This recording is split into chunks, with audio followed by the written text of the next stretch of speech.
Man, it is a good time to be a Spider-Man fan. What is happening, movie fans, Spider-Man fans everywhere? Welcome back to the channel. I am DL, and this is another edition of my life. And I am so excited to get into this.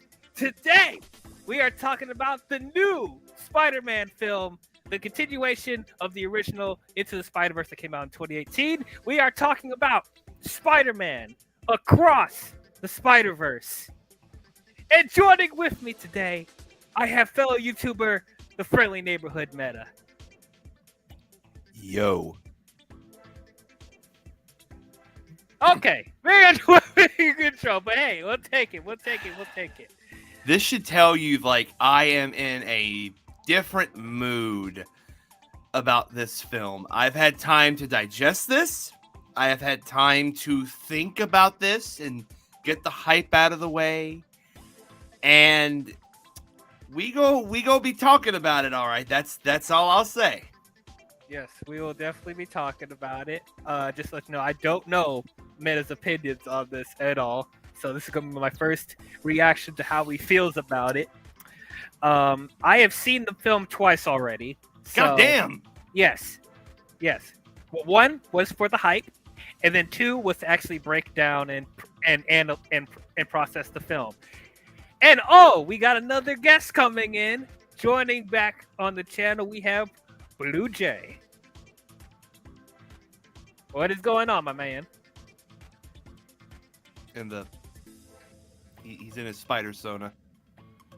Sure is. And I kind of got an idea of how Blue Jay feels about the movie, but he will break down his thoughts in a minute. Hey, yo, oh yeah, no, this is gonna be fun now. It's definitely gonna be fun, and we'll see who else decides to pop in. I did send an invitation out there, so we'll see who else will join with us in the stream. But let us check out the comments real quick before we start getting into the festivities. We have Zeke in the chat was like, "Let's go." He says, "Love your takes sometimes." Well, I appreciate it. Glad you could be here. And we also have Daryl Taylor. What is up, my guy? Welcome you.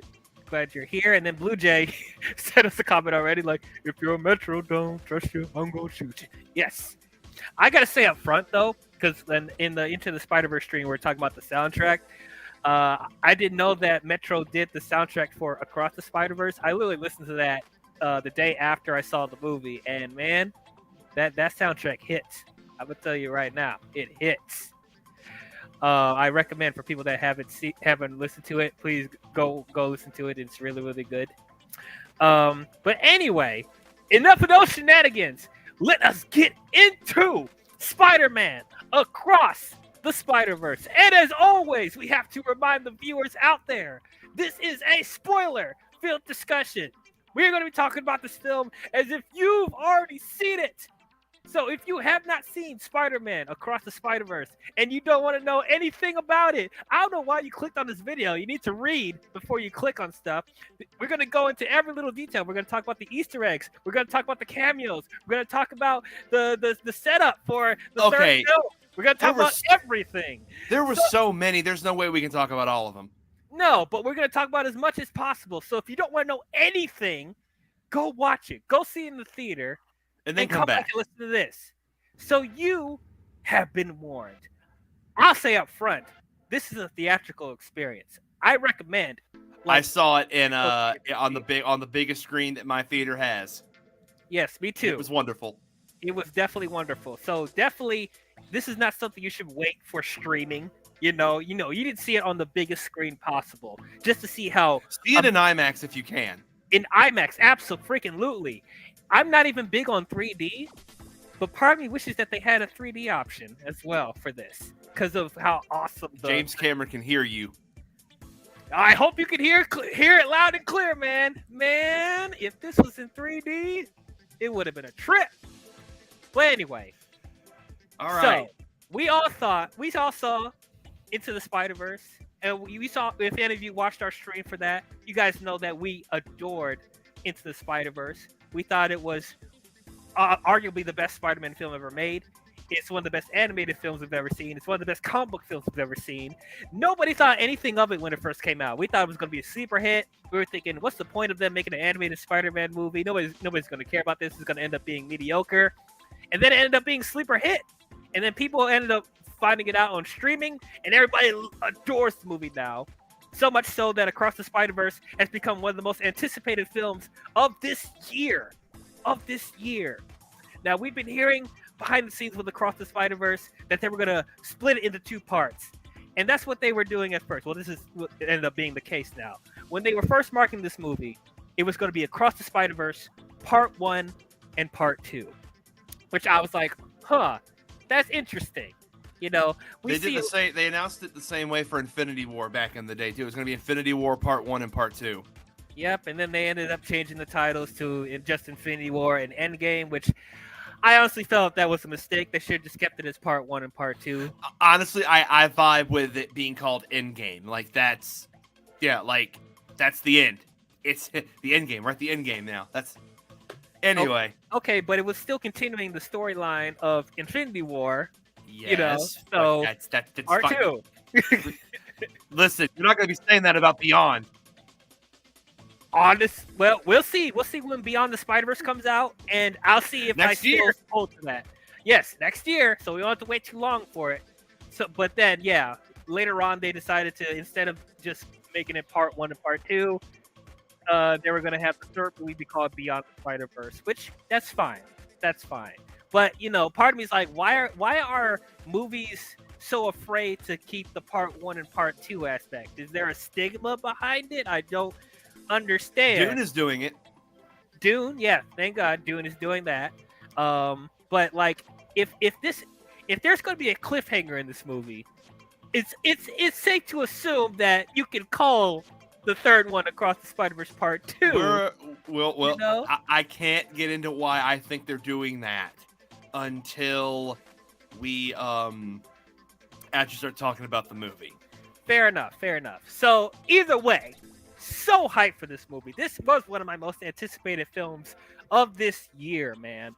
Of course, our expectations are high because of the bar that Into the Spider-Verse met, and also hearing that in this movie, not only were we going to get more Spider-Man than we did in the original, but there were going to be a whole bunch of different animation styles they were going to incorporate in this film. So we already thought that the animation for the first movie was groundbreaking. We haven't seen anything like it, and I was poo-pooing on it when I first saw it, but then seeing it in the movie, I thought it was absolutely amazing. So hearing that they're going to be even more experimental with the animation, I'm like, let's go. Let's do this.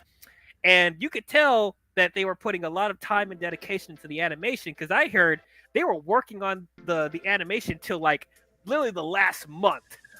Oh, like boy. they're working on it like to the T to make sure everything is that where you want to start at for this conversation, is the animation? Not quite. Not till we get our general thoughts. I'm going to get our general thoughts, and then we'll get into it. Okay. But we're just putting a pretense of like our expectations going in. Okay. So, and like even hearing like when they were doing early screenings of it, even the animation wasn't done for that. But people were still saying that it looked amazing. So I'm like, oh my God, the hype level's off the roof. One of my favorite Spider-Man versus a Spider-Man, Spider-Man 2099, was going to be a main factor of the movie. And I was really excited ever since they had that mid-credit teaser in the first movie establishing that Miguel was going to play a part in the second movie. So I was so hyped, and played by Oscar Isaac. I'm like, yes, perfect. And just like the rumors of seeing the other versions of Spider-Man from TV shows and video games and all that other stuff, I'm just like, is this going to be the ultimate Spider-Man movie? Are our expectations too high? Is the hype too much? I don't know, but I'm still jazzed to see this film, man. The marketing for this looked awesome, as always. And, as far as box office, I'm hoping it will do better. Most likely. Have you not seen what it's currently at? Is it like, I think the last time I saw it was like around 150 million? $120 million domestic opening weekend, and worldwide $208 million worldwide. Heck yeah, this movie better make $1 billion. So It probably won't, but it's nice. It'll be close. But it's already doing better. Here we go. So Spider-Verse earns 208.6 million in films worldwide opening weekend. Let's see, what is this? Into the Spider-Verse topped its box office at 384.3 million. So it's already almost made as much as the entirety of Into the Spider-Verse made. So it's already a success, regardless if it makes $1 billion or not. It made more money than the first movie by a lot. So I think it's already a success. And looking at the Rotten Tomato score, currently I think it's sitting at a 96% with a 97% audience rating. So people are going crazy over this movie. So I couldn't help but be hyped. And I've seen this movie twice already. Just to let you, I think I'm going again after the Summer Games Fest stream that I'll be doing on my channel. I intend to go see it again. I have enough Regal points for a free movie ticket, a free small popcorn, and I'm going to get I also have enough to get a free drink upgrade. So I'm going to have a fun time at the movies Thursday. Oh, awesome, man. Awesome. I saw this movie on Thursday. I saw this movie on a Thursday because I realized I didn't have to work that day. So I was like, man, I'm going to sneak into the theater to go see Spider-Verse. And I was like, man, that was awesome. I want to see it second times. I don't usually do that, but this is one of those rare cases where, like, man, I'm gonna see this a second time. So I just saw it today with my brothers and my cousins. They loved it, and I think I got better the second time around. I was like, man, that was some good ass. Did y'all get the Spider-Verse bundle for the popcorn and drink?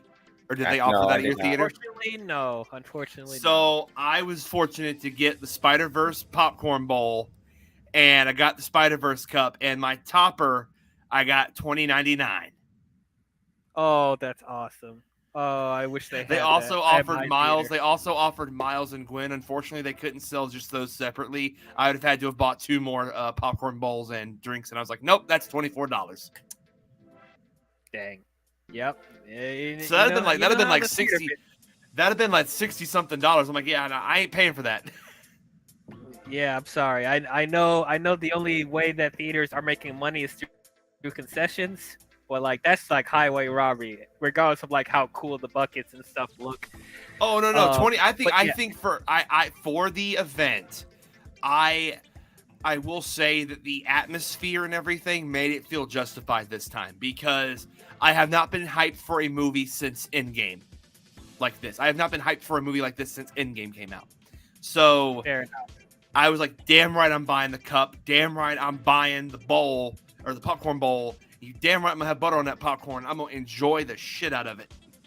Absolutely. So yeah, as I said, I saw it twice. One, for the hype, just for the excitement of seeing it with the crowd. And then the second time was to actually pay attention to the story and break down what they're doing character-wise and stuff like that. So I could actually get the, actually pay attention to what the story's doing. And sitting down and watching this, what are my overall thoughts on Across the Spider-Verse? Did it live up to expectations for me? I think it exceeded it, at least in my opinion. Across the Spider-Verse is a fantastic continuation from Into the Spider-Verse. I loved this movie. This may end up being... It's going to become one of the greatest comic book trilogies of all time. It will be. It will be. Like, unless Lord and Miller somehow fuck up the ending, which I don't see them doing that. Yeah, if they bring the same directors back, which there were 3 of them for this movie, they will find success. I think they have the 3 directors doing the Beyond the Spider-Verse, because they're literally like a year apart. So they're probably doing it simultaneously in production. So I was actually scared that this film was being held up by the writer's strike. Oh yeah, I would have been devastated if that was the case. I would have been devastated, but I would have easily gotten over it. Oh no, I don't. I think these 2 films are just like way into production, way before that stuff. I think this is different. That's what I'm saying. I mean, Deadpool 3 is going to go into production, even though the writer's strike is still going on. So that's that film could actually be terrible. Will be okay. Yeah, I don't think it's gonna be that. I don't think it's going to do that. I don't think it's going to be held back. But Anyway, all. I'll let you continue. Yeah. I just wanted to interject there. Oh yeah, that's cool. But yeah, like I didn't think, like I didn't. I mean, I knew it was going to be great. I didn't expect how great it was going to be. Honestly, I feel like I think this is better than the first one, at least in my opinion. I do think it's better.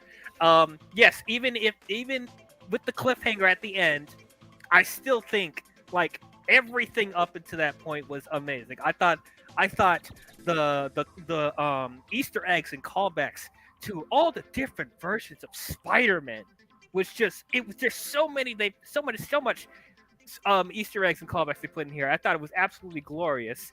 The animation in this film is mind blowing, freaking mind blowing. I agree. This may end up being the best looking animated film of the year. If this doesn't get nominated for Oscars, I'm not watching. It's going to be nominated for Best Picture, and it damn well might win this year. It better. If it's not nominated for it won last time. And or Best Picture, It's not going to be nominated for Best Picture. It will be nominated for Best Animated Picture, and it will win. It better. You can quote me now. If I'm wrong, I'm wrong. But you can quote me now. I have full faith that this movie will win Best Picture because the last one did. Yes, but yeah, the animation is great. The homages and Easter eggs to all different versions of Spider-Man are great. But on top of that, what the most important thing, the characters and the story is so well written. It really is, man. All the characters are so well developed, and like there's so many characters in this movie, but none of them felt really lost in the shuffle. Then you have this whole elaborate plot with the multiverse. We've seen so many movies doing multiverse storylines, and it's like in this, I felt like this is the most cohesive multiverse story I've seen up to this point. Like everything had a beginning, middle, and end point. Stuff made sense. They thoroughly explained stuff, but it's like it didn't feel like too much. I didn't feel overwhelmed. Like everything just hit so freaking well. Like good luck to Secret Wars being a better written movie than this. Like I didn't expect this from a Spider-Man movie. I probably should after the high expectations that was set from Into the Spider-Verse. But like, man, it's a darker story than the first movie. It's a more emotional story than the first film. But at the same time, it's still a funny film. There are still some funny moments. Even the very stoic and serious Spider-Man 2099, even he had his funny moments here and there. So they didn't sacrifice the humor with telling a more darker and emotional story, which is what I really appreciate. This is the Empire Strikes Back of the Spider-Verse films. Like, man, I'm just so happy, man. I adore this film. I thought it was absolutely fantastic. But those are my thoughts. Who should I start with? Should I start with Blue Jay?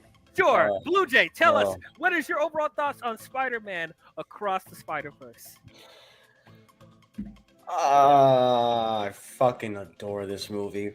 Going in, I know it was gonna be good. I know it was gonna be great. If it at least on par with the first. This movie's better than the first, and I just feel like these Spider-Verse movies are just like look, any other Spider-Man film are good in their own right, but I just feel like when you just watch them and compare them, like it's not fair to do that, but like I feel like they're great, like because I feel like with this one, it's more of a deconstruction to the history of Spider-Man, and we'll get to that. You know what I'm talking about, right? The whole Captain Stacy thing. Yeah, it's more like a deconstruction. I love how they play around with stuff like that, and I love how they play around with some of the tropes, but they play around like the whole Spot being the villain of the week. They play around with that, like they play around with different tropes, and it's so like well done. And the animation, like keep this in mind, the first film had like 140 animators working on the film. This film has 1,000. Holy shit! It has what? 1,000 animators. That's the biggest crew for any animated film ever. That's the breaking record, because you have all these other animation styles going around, like different spider people going around. It's crazy, and the fact that it cost $100 million, I thought it was cost like twice than that, and it's already making his money back, and it's great. What else? Miles is great as always. I really like. I've always loved Gwen Stacy from the first one, but I love her even more because I love the first 15 minutes of her. The first 15 minutes were amazing. I Yes. just that emotional stake. I was like, when you first see that, I was like, already goated movie, greatest of all time already. It's just oh man. We're gonna doubt this. We're gonna dive into this more, but I personally think look, people say this is the best Spider-Man film of all time. Like every time we hear that, it's always like is it's the same way as like, oh, this DC film is as good as The Dark Knight. We hear this stuff over and over and over again. But I've always thought Into the Spider-Verse was the best Spider-Man film, in my opinion. And I think this film is top that as the best Spider-Man film. If Beyond is the same way, this is the best Spider-Man trilogy ever. And you know what? I know people will get salty and get mad when I say this. So I think you know what I'm about to say. Here's the hot take for people. Let's This is on the level of The Dark Knight. It is. Oh yeah, It is. I I absolutely can think see it that. is. Like, and you guys know I'm not like I don't love The Dark Knight, but I do respect its history in filmmaking and DC. But like, if people are talking about some of the greatest comic book films ever made, like, and I know people are hyping The Flash up to be possibly on the Dark Knight level, which I don't know if that it will be, but like watching Across the Spider-Verse, like this is Dark Knight level, like great storytelling for a comic book film. Like I'm just, and I feel like this movie's not going to get the recognition it deserves because it's animated. And we've already talked about in the last stream that they treat animated films like second-class citizens. Like, what's it going to take for animated films to get the same respect as live action? Like, Well, what's it going to take?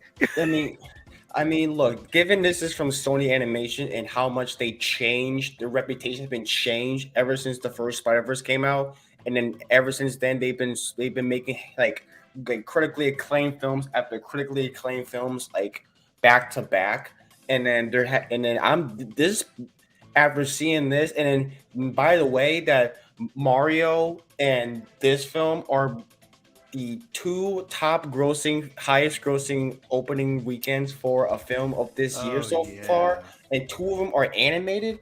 Dude, I don't know what does it take though. I really don't. I really don't know because, like, I'll tell you right now, this is better than Ant-Man and the Wasp: Quantumania. You guys know I love Guardians of the Galaxy Volume 3, but man, it's better dude, than I'm Guardians of the Galaxy Volume 3. It's going to be better than the Marvels. It's going to be better than the Marvels. I'm telling you right now. And then, honestly, I think the Flash is in trouble, and I think Blue Beetle's in trouble, and I think Aquaman's in trouble.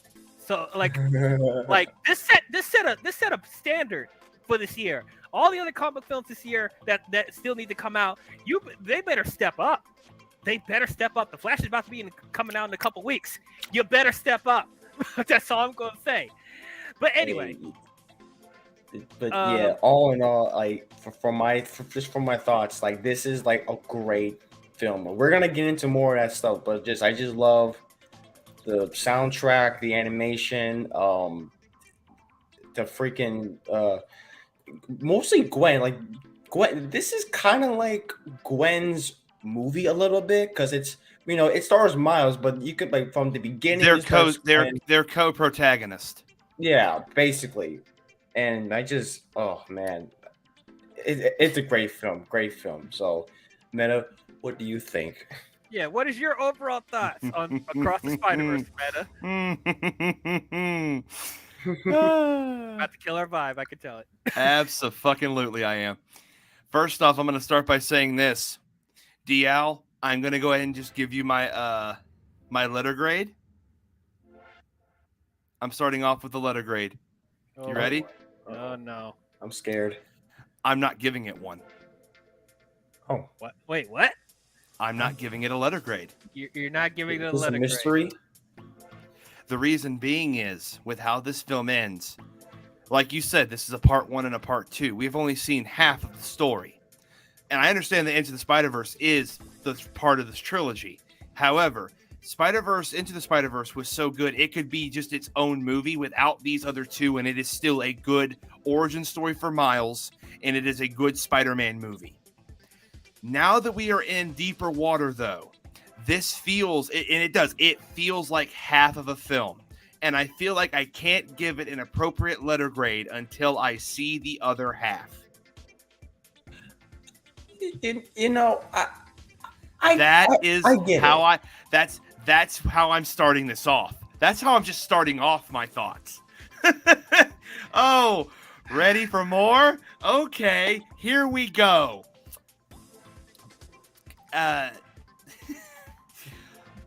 This film, if I'm, again, not giving you a letter grade, but I'm just giving my thoughts. This film, after thinking about it, it's all right. It's really good.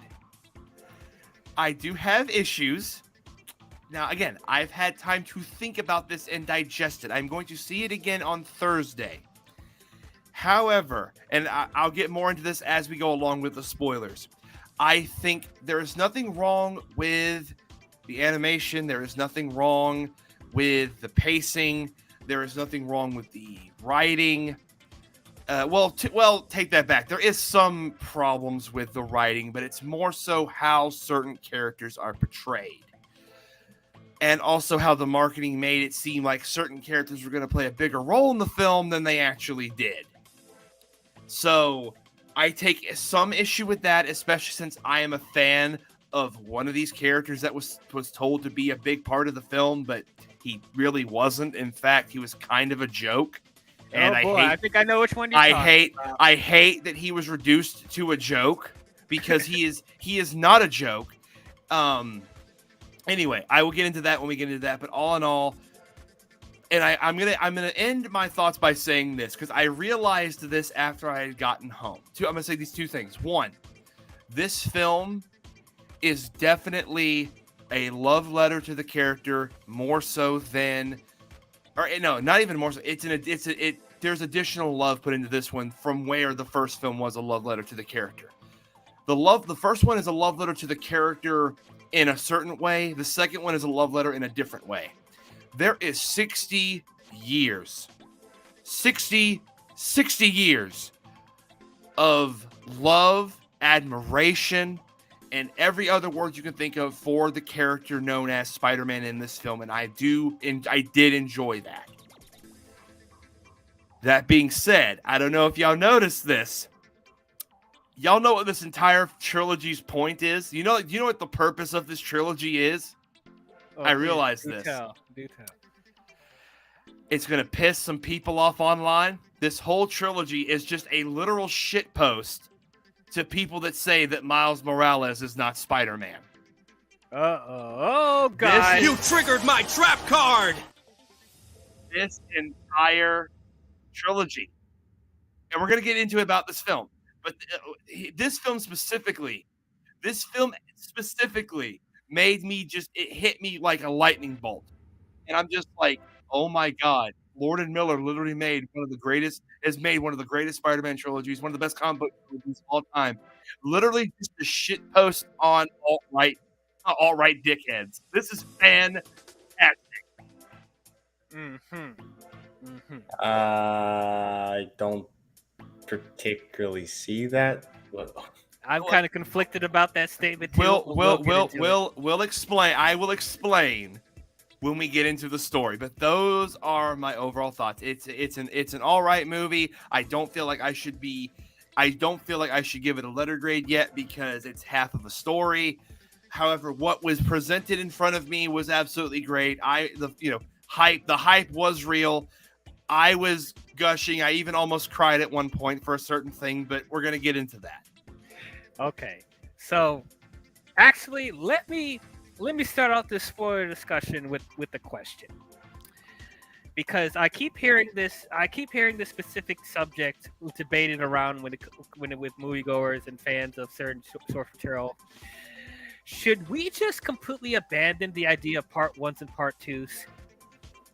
You really are gonna Look, you okay. Let me ask you this.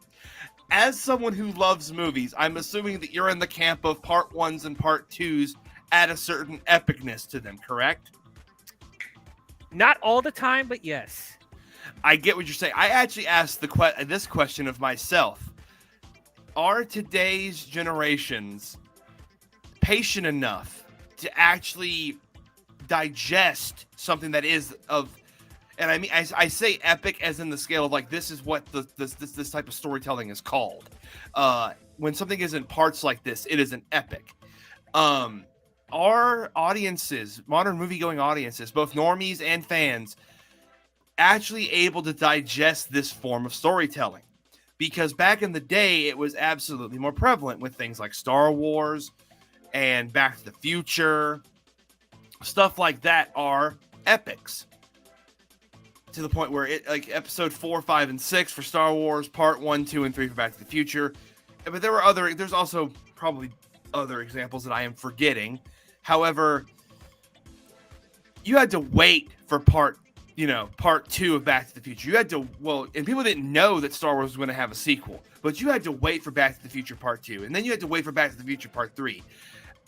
In today's fast-paced world, are modern audiences able to do that? Because honestly, when they found out that when the film ended in my theater, people were actually booing that it was over.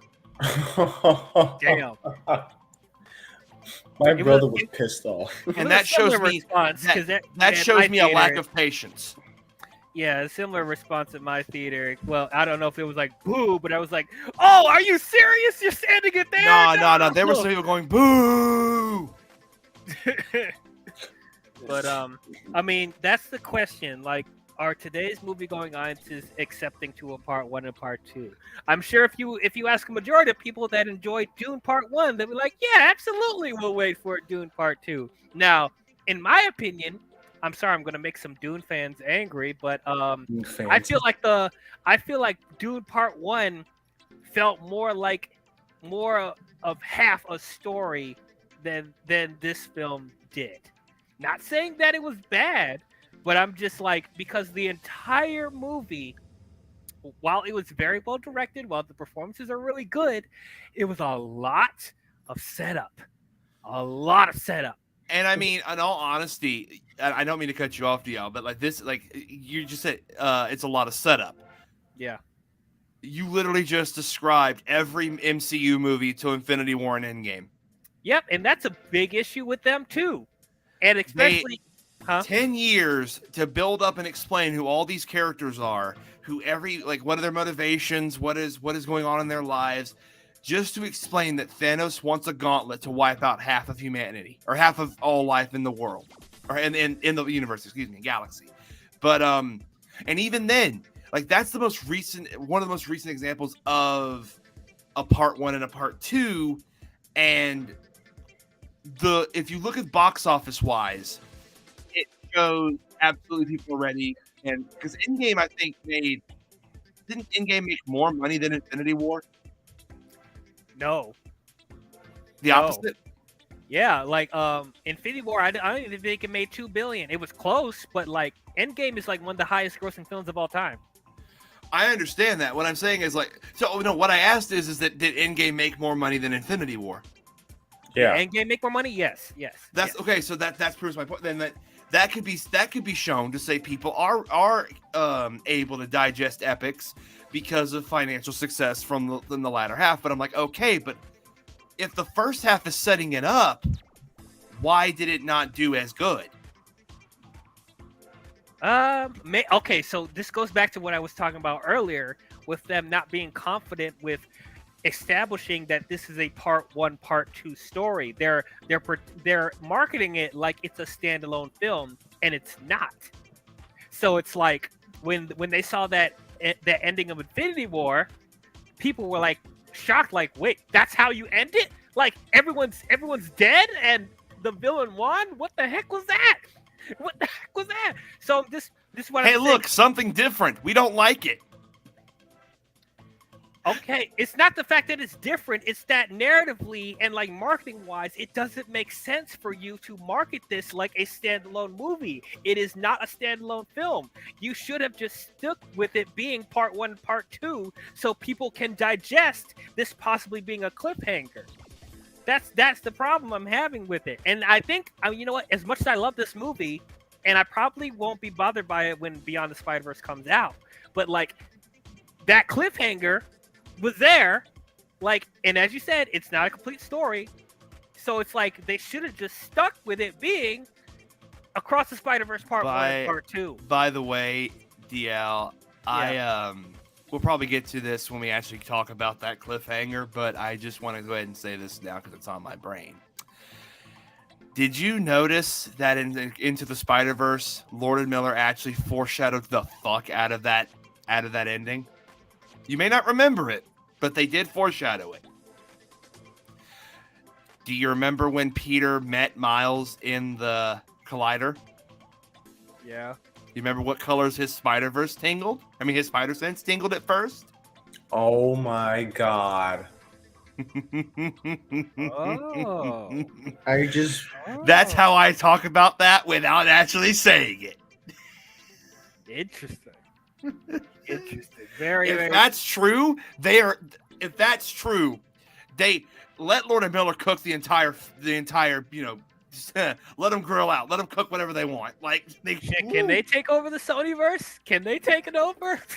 Dude, I can see them just taking over Sony Animation. I want them to write. They just know what the fuck they. I do not want them to direct. I do not want them to direct, but I do want them to actually write Secret Wars. Honestly, that would be great. That would be Instead of Jeff Loveness, whatever the fuck his name is, wrote Quantumania. Get him the fuck away from Marvel now. Yeah, like, are you stupid? Like, have you seen what they did with Quantumania? Like, that should be like, you're out, you're done. Nope, bye. What's funny is that there is a Rick and Morty-esque joke in Spider-Verse, but it works so much better than any of the humor, and I am using air quotations, in Quantumania. Yeah, it's like it's about my holes. No, that's the joke in Spider-Verse. In Spider-Verse. Okay. Yeah, remember he's like. I was thinking we're about jumping in and out of my holes. And I'm like, and then the construction worker was like, "You stop talking about your holes. There's people around here. You're making everybody uncomfortable." For some reason, I was thinking about the holes thing about that gelatin alien. And Yep. I got Well, holes, everybody. It turns out that both jokes are about holes, and one is actually funny. Yeah, but yeah, like, so going back to the part one, part two thing, like, as I said, I don't think it works for every film. Like, I think ever since Deathly Hallows Harry Potter and Deathly Hallows part one and part two, people have been trying to do it because that was the most successful part one and part two up until a point. I thought Twilight Breaking Dawn part one and part two was They tried. It was indeed a thing that happened. It was a thing that happened for sure. We already know the Matrix Reloaded and the Matrix Revolutions. Oh boy. Yeah, nah, that didn't end up working very well. What else was part one and part two? Mission Impossible is part one currently. Oh yeah, we'll see how Dead Reckoning does.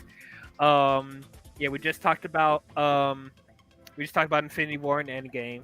That was successful for them. Hunger Games. Oh yeah, okay. So I know a lot of people say that they don't like part one and they like part two. I'm the opposite. I actually liked part one, but I didn't like part two. So that did not really work for me. Yeah, I know. So I don't know. It's like it's mixed results when they're doing part ones and part twos. Some of it just feels like a marketing thing that they're trying to do to get the money in.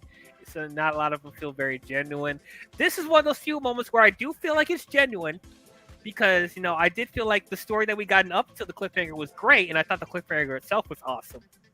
But, like, I just wish that they had the confidence to call it part one and part two. Because I think they instilled enough trust in the audience to do that. But we'll see how Beyond Spider-Verse turns out. Anyway, let's actually talk about the movie itself. So, Gwen dies. Snap back to reality. that's one of the things that you were predicting was going to happen, and I'm actually glad. You know what's crazy? Okay, let's just go ahead and just say this. Didn't we predict? I think either I said it or you said it, but like we said that Gwen is going to get lost in the Spider-Verse and Miles is going to go rescue her. I feel like one of us said that. I feel like that's what one of us said too, but it ended up being the opposite. So we were technically correct with the premise. We just we just didn't understand. Like we were wrong about who was actually doing the rescuing and who was being rescued. Yes. So I'm glad of what we ended up getting. Although I did get a good chuckle in when I saw another version of Gwen Stacy again, and I just went, "You died." You died gloriously. Snap back to reality. Okay, enough of that shit. I'm sorry. Like, nah, that's how many times we're gonna get Gwen death jokes, man. Oh, every time. Oh, brother. There was actually a moment. I'm sure you caught this when they were in Spider-Man India's world, and Gwen was falling, and then Miles was about to look like he was trying to catch her. Did you catch that moment right there? I was like, oh, please don't redo that. Don't do that moment again. I loved it. I was like, oh my gosh. And they better not. We better not get that in Beyond the Spider-Verse. Like do it again. No. Yes. I don't want it. I want it. Give it to me. We got it too many times. Inject it into my veins. I'm gonna call you the Inject morbid it into my meta. veins, just like Marvel editorial injects terrible storytelling into the comics. No, you're supposed to be better. You're supposed to be above them. The comics are garbage right now. I think somebody already commented it. The comics are doing worse. Make it make sense. I can make it make sense. I can absolutely make it make sense. Oh, you actually gonna let me talk? No, I thought you were gonna. Okay, no, I'll make it make sense. Ready for this? Marvel. Because Marvel does not know where to take Peter if he were married and have a child. They don't know how to write those stories. It's ineptitude. It really is just basic ineptitude. Mm-hmm. This movie proves that Peter with a child, with a family, is the next evolutionary step. Look at my baby girl. Look at my baby girl, Mayday. Look at her. Look at her. She was the best part. She was one of my favorite parts. She is so adorable. Oh my god. Crapping on the system. Respect. Yes, absolutely. We're gonna talk about him too, but yeah, no. Peter with a child and with Mary Jane. Peter is the Spider-Man for adults to relate to and to read. Miles is the one now for teenagers and young adults to read and relate to. Yes. That is what his purpose is now. You can have your cake and we can have ours and we can all be happy, but no, you don't. Marvel editorial does not want that. They are too scared to make that full commitment with these characters, which is why you have Nightcrawler, Spider-Man, and you have Mary Jane getting lost in another dimension and falling in love with a self-insert character that cucks Peter. That's why you have them killing off Kamala Khan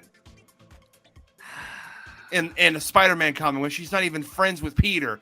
And I swear to you, DL, have you noticed there has never been one bad version of Peter and Miles' relationship? Right. Not one. It's always done well, especially in this movie. Yes. In this series, I'm gonna say especially in this movie series, because Into and Across are both great versions of the Peter and Miles relationship. Yeah. I have a feeling that pretty soon Miles is absolutely going to hate Peter, and that friendship is going to be ruined because Kamala is dead. They're going to ruin that relationship because they don't know how to They're inept. It is trash. Absolute trash. My ass quality. Absolutely.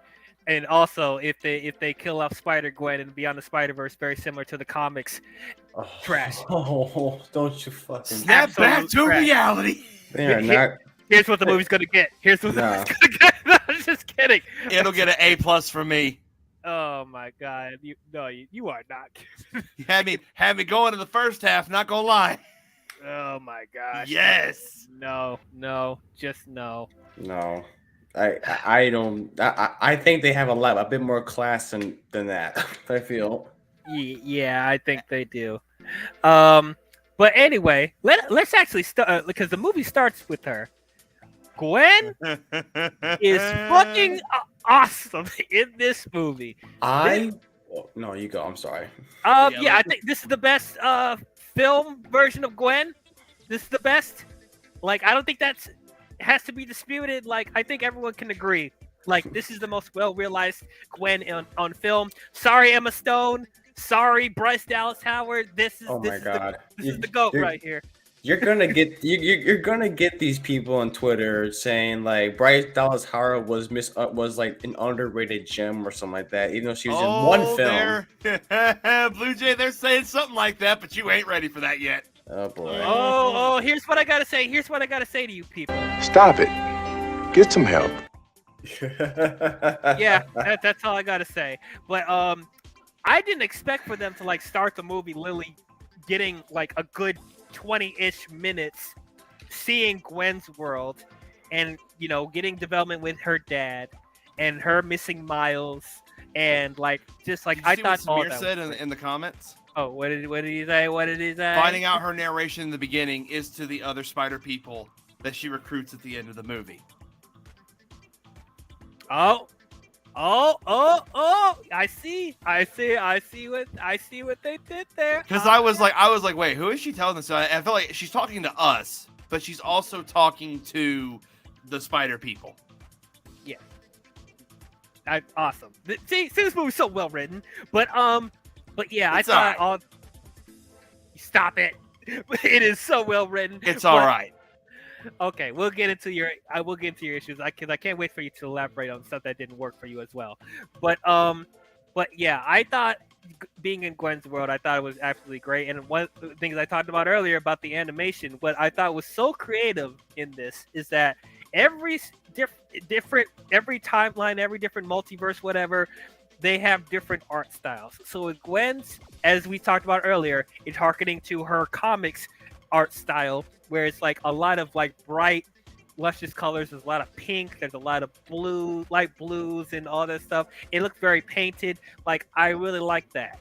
And then you see later on when you go to the other world, you know Miles like art style when in his world, and then we see a different art style for Spider-Man India, and we see a different art style for Spider-Punk's world, and just like that, I thought all that was great. What were you gonna say, Blue Jay? Oh no, it's just it kind of makes you wanna. I kind of want to live in Gwen's world. It just looks prettier. It does. It's very pretty. I love how like the scene where you see Gwen and her dad, like when they were having their arguing, and like you can tell like the background just changes colors, and then you can see the colors like changing, turn to like a blue color, like to give out the mood. It's like a mood swing and kind of thing, like a mood background. Wait, Blue Jay, are you saying that the colors represented her emotions? I mean, from what I've gathered, like the way it kind of switched colors. Yeah, it did, didn't it? Do you just want to get into it now?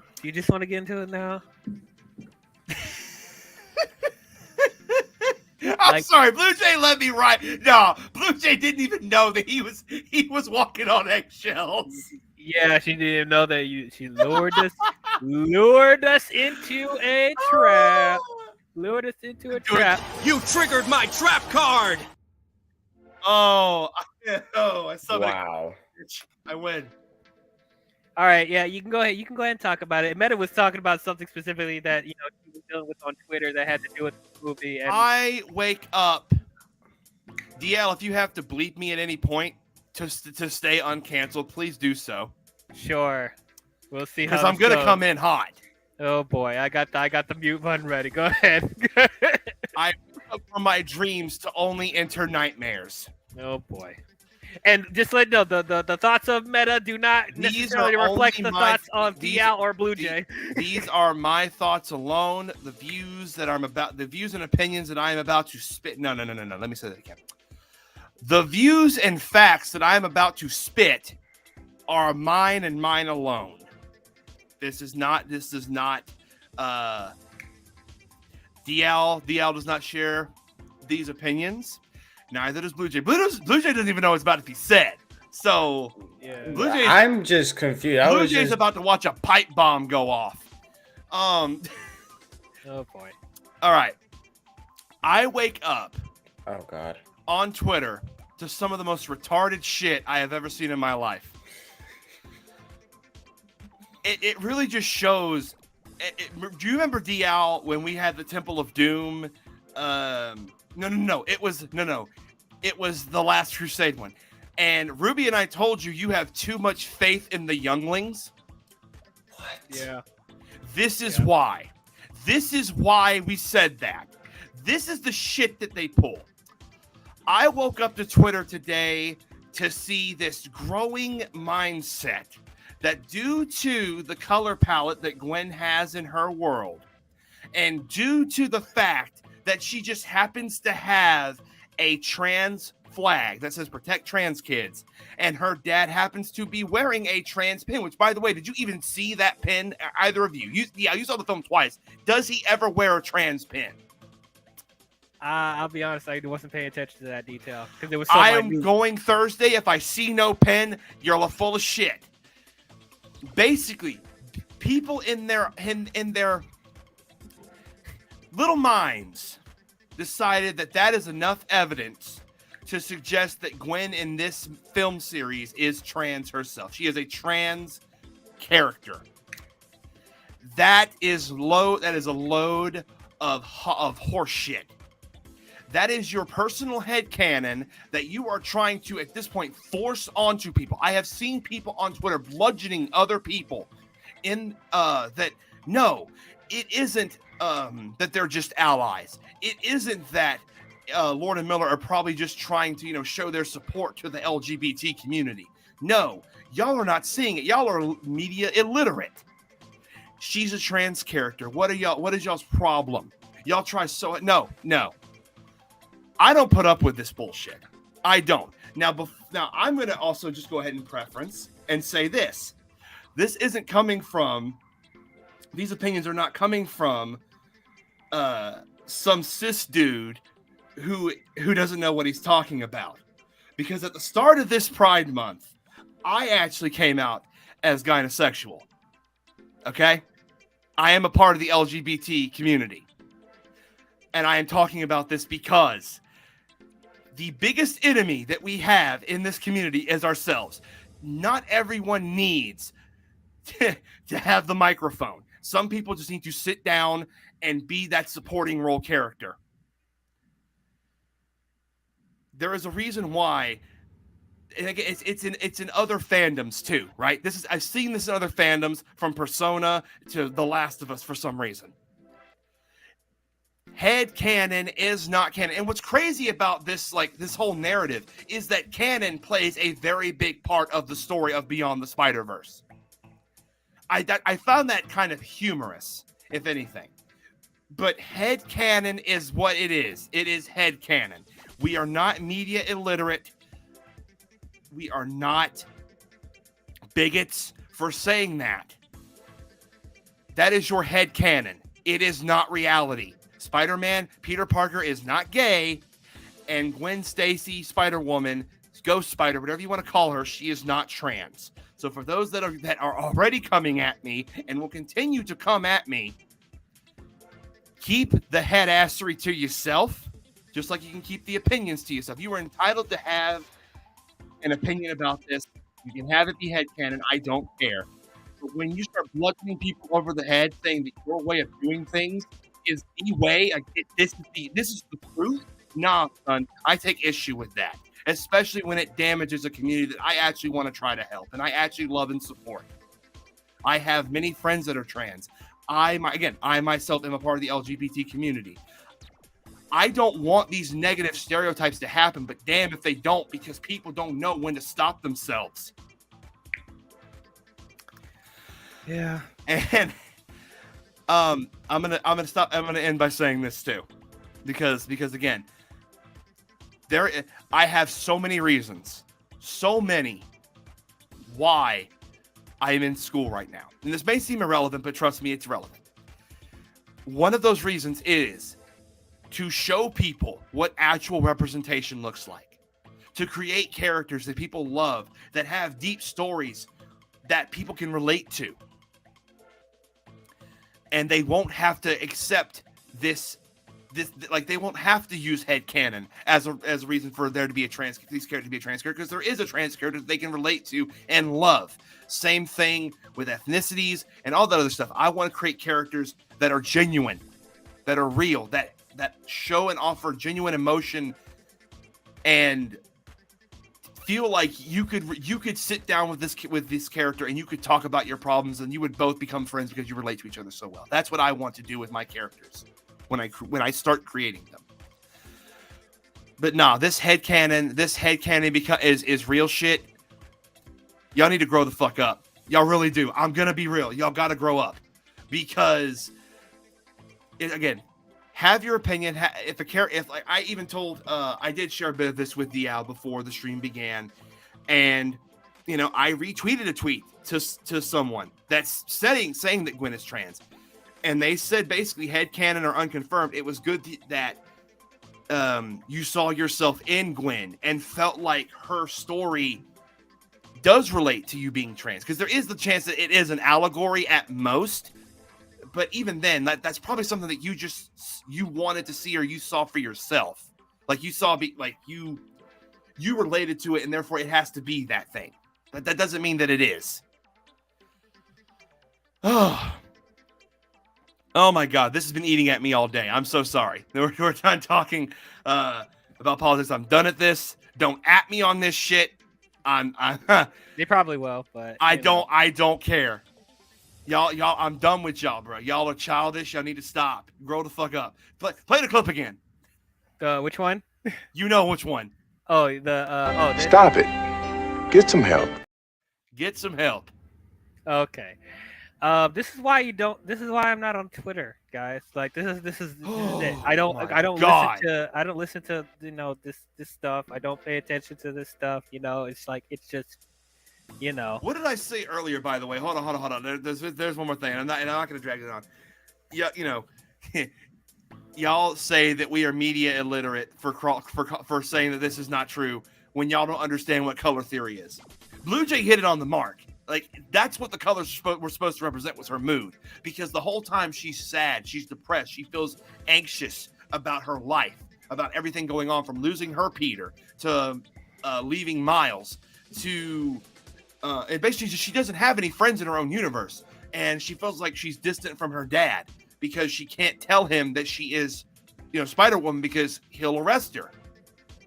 And the emotions play out through the film to when she finally does fully reconcile with her dad. That's why the light, like the brightness of that scene happens. Her mood is better. The cloud over her head is lifted. Yes. It has nothing to do with the colors being the same colors as the trans flag. Y'all just saw that shit. Y'all interpreted it that way. That's not what the intention was. And no one from the film, the directors, the writers, no one has said that this character is trans. Until then, it's headcanon. If someone says it, I will gladly shut up and say, I am sorry, I was wrong. I will. I'm on mic live saying this. If I'm wrong, I'm wrong. But if I'm not wrong, then the opposite has to happen. Fair enough. But yeah, so I liked going back to the movie. Yeah, I liked all that stuff with Gwen. As we said, like I really enjoyed all that. Meta described it very beautifully. And it was very interesting seeing in her world, Peter Parker ends up turning into the Lizard, which was like, shocking. Very, very. That's shocking. how it goes. That's how it goes in the comic. Yes, I haven't read a lot of Gwen's comics, but so that was a little bit of a surprise to me. But like, I thought that was really good how it was handled in the story. But yeah, make that whole situation with that and her father making her isolated, and Miles was like one of the few like friends that she was able to make after Peter's death. I thought all that was great. So yeah, I thought it was awesome that they started the movie that way. And then of course Miles Morales, awesome, homie. freaking awesome, man. I like what else is there to say that hasn't already been said about Miles? Like everyone wants to talk about Tobey Maguire is the best Spider-Man. No, Andrew Garfield is. No, Tom Holland is. I'm like, bitch, get those three out the way. Tom Miles Holland is the Morales. best. Tom Holland is the best live-action Peter Parker that we've had. And that is your opinion. And everyone, I'm sure there's a lot of people that will disagree with you, and you can debate about it all you want. And I'm just over here like, my Miles. I like my Miles. Yeah, I feel the same way Miles, too. Like, You I like mean, your Miles Prower? oh my god. Oh my God. Ha! But anyway, The Tale of Two Tales. oh my goodness. But yeah, I really like that. I like that in this movie we got more of the family dynamic because that was one of the best parts of the first movie. They expanded it more on here. I got one more thing to say. Oh, what about what? Jefferson Davis is one lucky man. God the Moses! Hey, I don't know what it was, but like Rio was just doing it for me in this film. I don't know why. Rio was just doing it for me. I was like, Jefferson Davis is one lucky motherfucker. She is beautiful. I'm not gonna with a very unfortunate name, but lucky man. MILF. Anyway. Yeah, damn right. And not just in that dimension. Oh boy. Oh boy. But nah. In reality though, like the dynamic with the parents, I felt was very relatable to today's youths. Especially with the scene on the roof when he actually says whatever, and their response, like that is absolutely how like whatever. Wow. Oh wow. Like his dad was just like, okay, bro. Like, wow, really? Yeah. I loved all that stuff. I thought it was great. And I'm sorry, go ahead. Oh, I like the scene when they were at the I think it was the principal's office, and then they put the clip of that before the film came out when Miles got a B in Spanish. The dad was like, "Are you trying to kill your mama?" Bruh, no. Did y'all see that when she snapped, the Puerto Rican flag was the snap? Yeah. Oh God, yeah. I was like, yo, man, this was not my fault. Yeah, I thought all that was great. Absolutely great. But yeah, we're getting a little bit of like Miles is, growing up. He wants to go off to New Jersey to study. What's he was trying to study is I think it was quantum theory or quantum mechanics. Basically, whatever can help him get to other dimensions because he wants to see Peter and Gwen again. Yeah. So. Can we also really weird talk about like the bit of like the my name is Miles Morales, because this time it was so fun. He was like, I'm Brooklyn's one and only Spider-Man, and it's like I did this, I did that, I endorsed the baby powder, had to make an apology video. It's like I made a mistake. No, it's called Spider-Man #2 regrets baby powder endorsement. Yep, I made another mistake. Mistakes were made. Like, yeah, I thought that was actually really funny. That was actually funny because like you do see like I think it was kind of a shot at celebrities or YouTubers making those type of videos. I'm like, oh wow, they really went there. So I actually just saw like on Twitter someone put, how bad could that baby powder have been? Yeah, so I thought all that was great, and then we're also introduced to now Miles Morales' new nemesis, the Spot.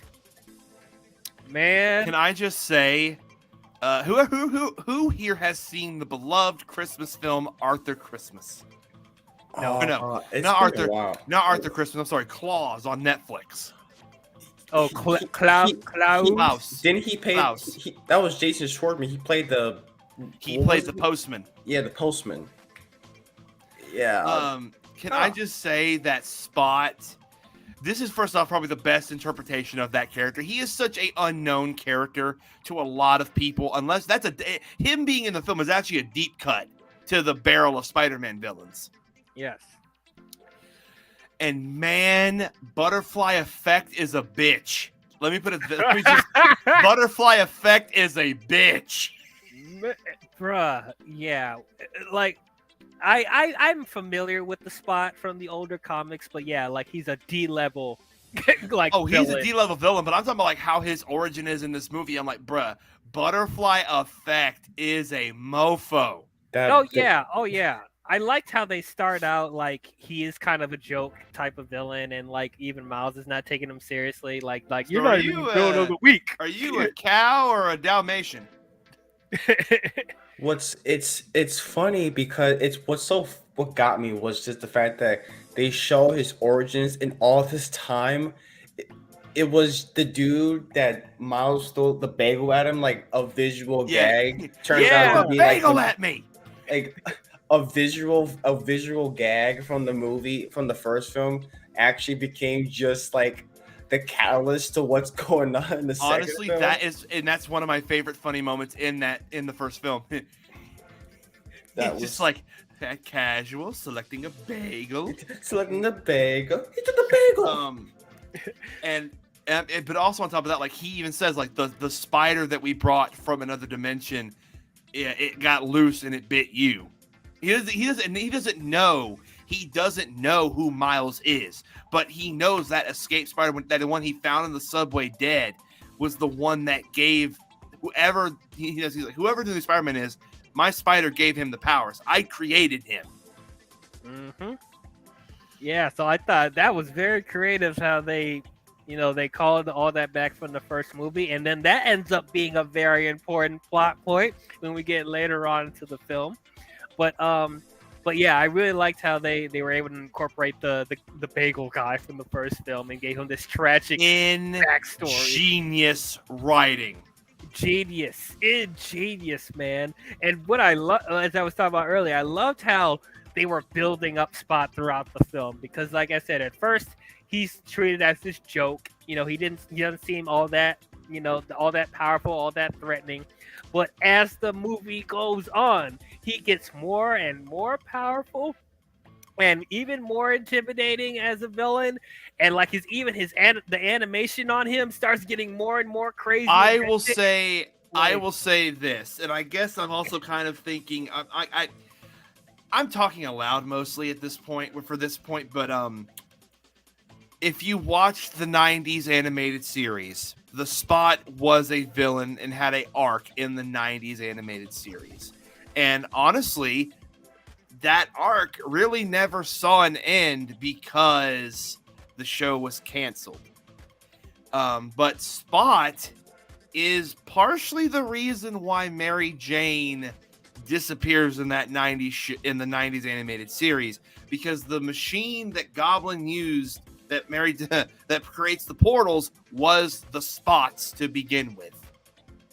Mm-hmm. And for those that don't know, and they did this in the film, and this, spoiler discussion, the Spot is able to travel between time and space and dimensions. Mm-hmm. They did that in this film. They did that in the 90s show to an extent. Except in the 90s show, it was more like he could travel wherever he wanted to between his portals. But later on, it becomes a big multi-dimensional type threat. Right. I think it's like in the 90s show, it's like black hole technology or something. Anyway,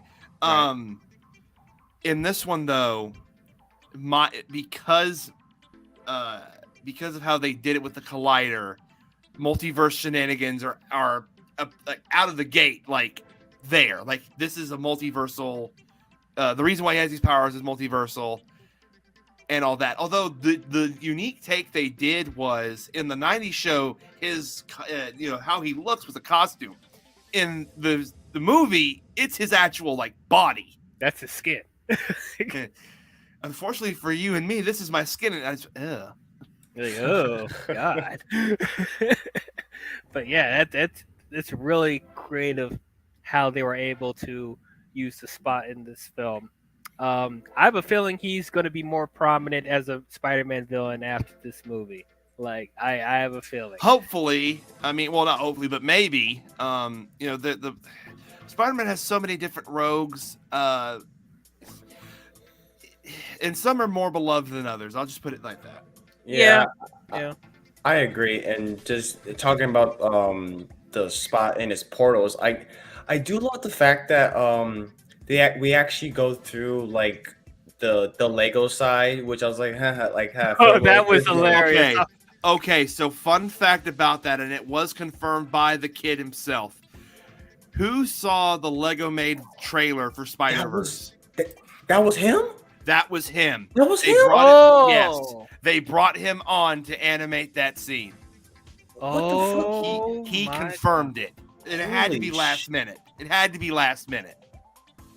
That because I thought because it was Phil Lord and Chris Miller, you would think they'll be like they get the one studio that did the animation for the Lego movie, because it wasn't Warner Bros. It was Animal Logic. They did the animation for that film, but I thought they would get them to do it. But I think kind of see why. He confirmed on Twitter that he is the one that made that part of the film, and honestly, that's crazy. It was awesome. That was great. That was absolutely. You know what else is great? J.K. Simmons is the multi-dimensional voice of J. Jonah Jameson. Right. He's J. Jonah Jameson in like pretty much all of the multiverses we see in this movie. And I love it. That was There's awesome. only one J. Jonah Jameson, and it's J.K. Simmons. Damn it. Yeah, that was great. And I'm not gonna lie, I do like the fact that they went to the Venom world when he got the they went to the Sonyverse. Yeah, they went to the trash Sony verse. Stop it. It's trash. It's just called Sonyverse. The trash verse? It's just called so. Honestly, what would have been really funny is if Venom had showed up. Who is this guy? And he just and Spot just sees him, gets scared, and hides. I was honestly waiting for that to happen. I really thought that would have been funny. I would actually kind of take that because it'd be a bit more funnier. Yeah.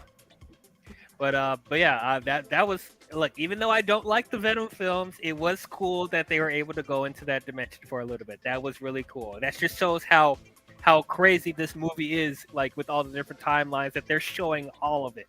They're showing all of it. But yeah, that was great. Like, I guess we could talk about this too, since we're already talking about going to different multiverses. I did not expect them to bring back Donald Glover as the Prowler. Oh, that was crazy. I was like, we're just starting out the gate with that one, huh? We're just talking about the cameos then, basically, right?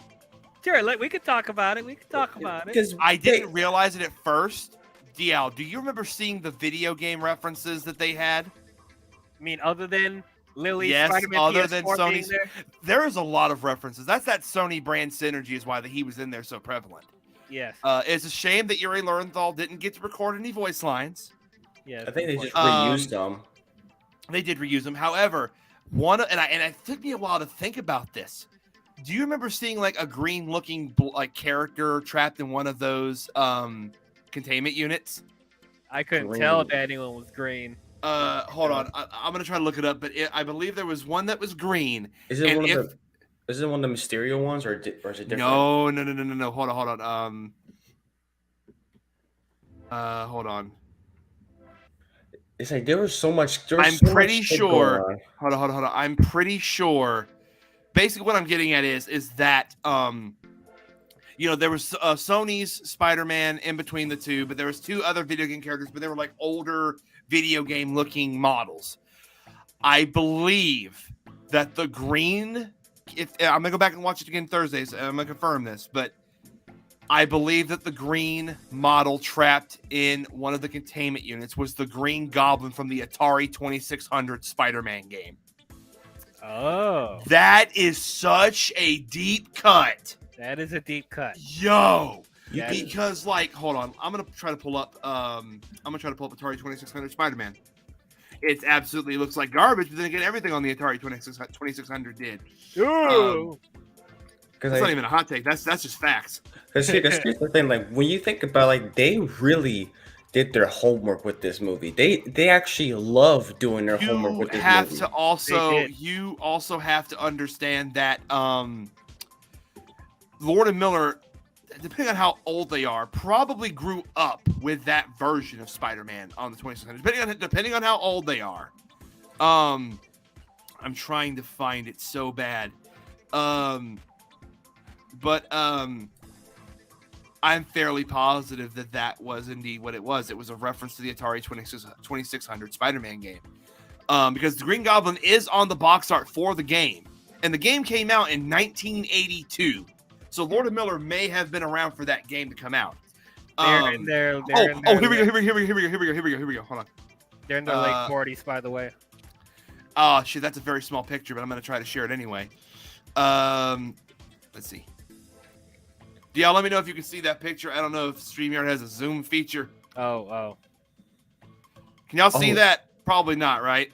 I don't know if I can't zoom it in there. I can kind of see some arms in the head. Like, arms. right. Are you seeing my mouse? Yeah. Right here is a green figure. That's the Green Goblin in the game. Trying to see, like, can I do? Yeah, I can kind of make it out. There's I'm trying to find a better.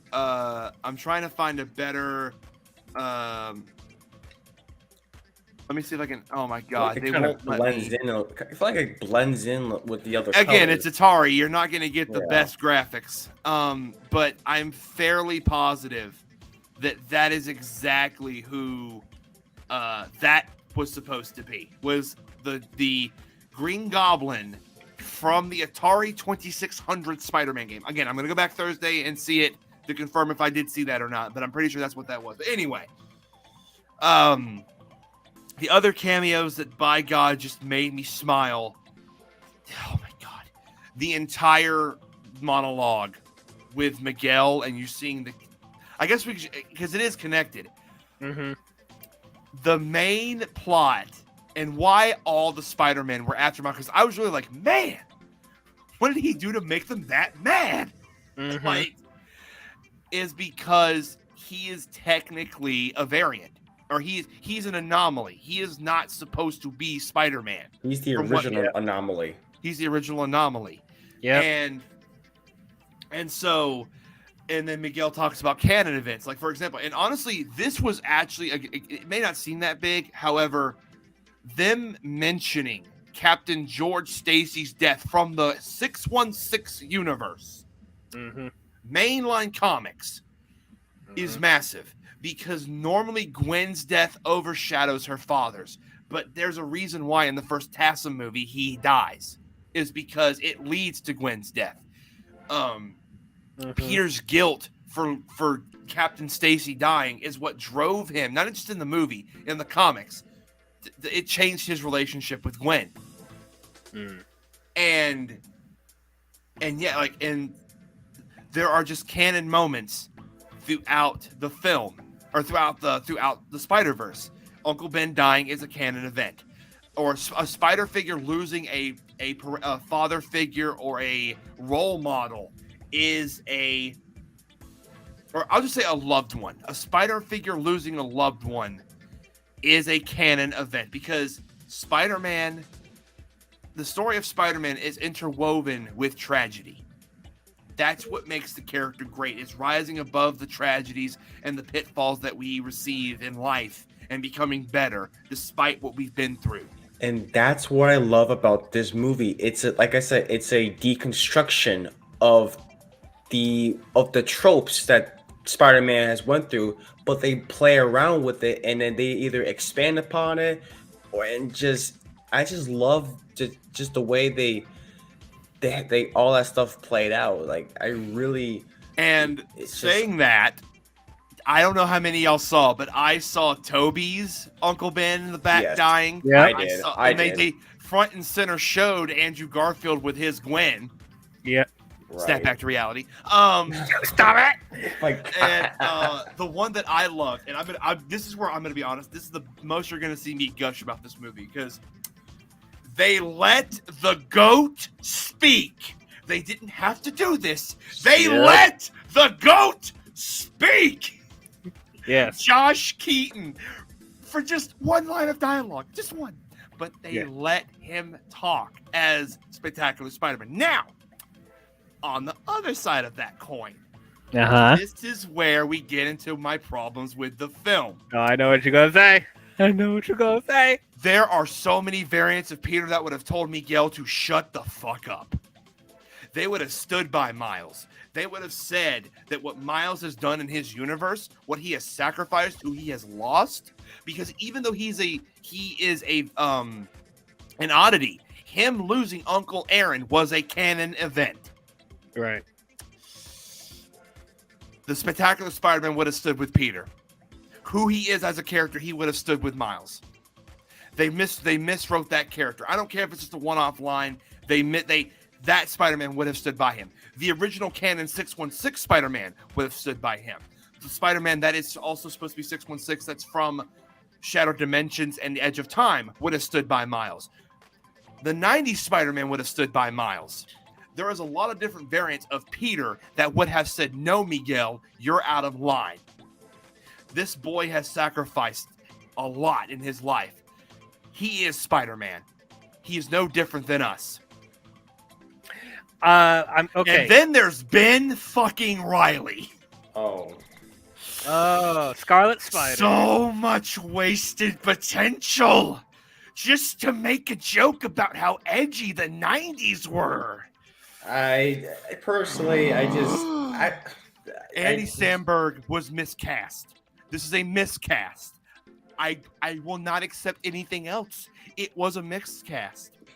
At first, I thought, okay, it's a one-off joke. But no, that's who he is as a character. He's just the 90s personified.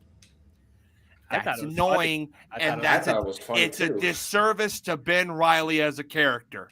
I mean, you can just ask for them to make a Ben Riley animated Blue, no. He gets disposed of like a damn joke. Gwen gets rid of him so fast. And that's one of the problems. Scarlet Spider it feels like he is supposed to be a somewhat major player. He's a big part of the marketing for the film because a lot of people love Ben Riley. He is a beloved Spider-Man comic character, and honestly, behind Peter and MJ's marriage, the damage they have done to Ben Riley is the second most heated thing in the Spider-Man fandom when it comes to the comics.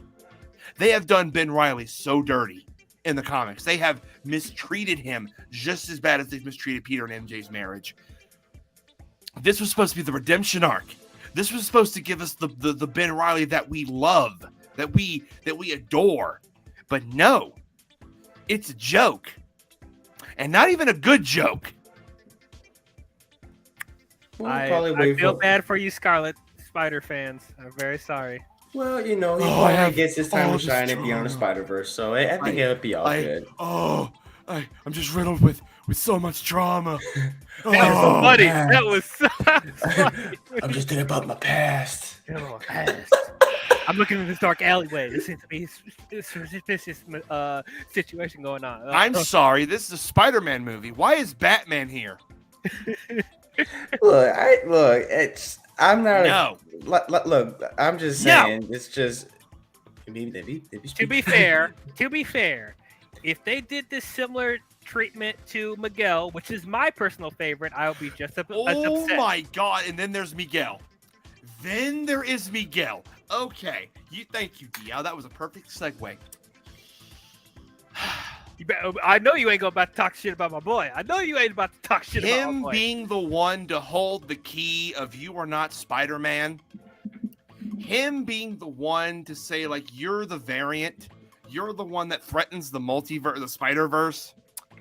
It feels wrong. It feels off. Why? Because he was the first one to prove that anyone can wear the mask besides Peter. Miguel O'Hara was the first Spider-Man besides Peter Parker to be a Spider-Man. And he also is the first person of color to be Spider-Man. For him to be the one to spit out the same shit that a lot of the people on this platform do that are on the writer side of things, even though they say it's right, but they're really wrong. I feel like it's a disservice to his character. Now, mind you, I do think they got the attitude right. They did get the tone and attitude of him right. However, him being this gatekeeper, I don't agree with it. He's supposed to be that anti-hero and all that, and he is. But I don't know. This is definitely Oscar Isaac's best performance as a Marvel character. Third time's the charm. Yeah, Moon Knight. Who? He's actually probably Apocalypse, the only. what? He's probably also the only actor to be a part of Fox Marvel, Disney Marvel, and Sony Marvel. That's a resume. But that being said, again, I just feel like it was sort of a disservice to how he is sort of in the comics. Again, just him being the gatekeeper just feels wrong. It just feels sort of wrong here. But then it becomes the question: if not Miguel, who? Yeah, honestly, I may be crazy, but I actually wouldn't have mind seeing Madam Web in this movie being kind of the gatekeeper-esque figure, because she already can be a driving antagonistical force to Spider-Man in his life. So Madam Web doing that to Miles, it's no different, just a different new day, different spider. actually, I'm surprised that Madam Web is not in this. I never thought about Madam Web, to be honest with you. I just kind of forgot she was a character sometimes Web. in the Spider-Man world. Unless she's in the third movie. Madam Web. Okay. Now, this is actually. I'm probably giving Lord Miller way too much credit than they deserve for what I'm about to say here, but they could do this, and it would be absolutely ingenious if they did.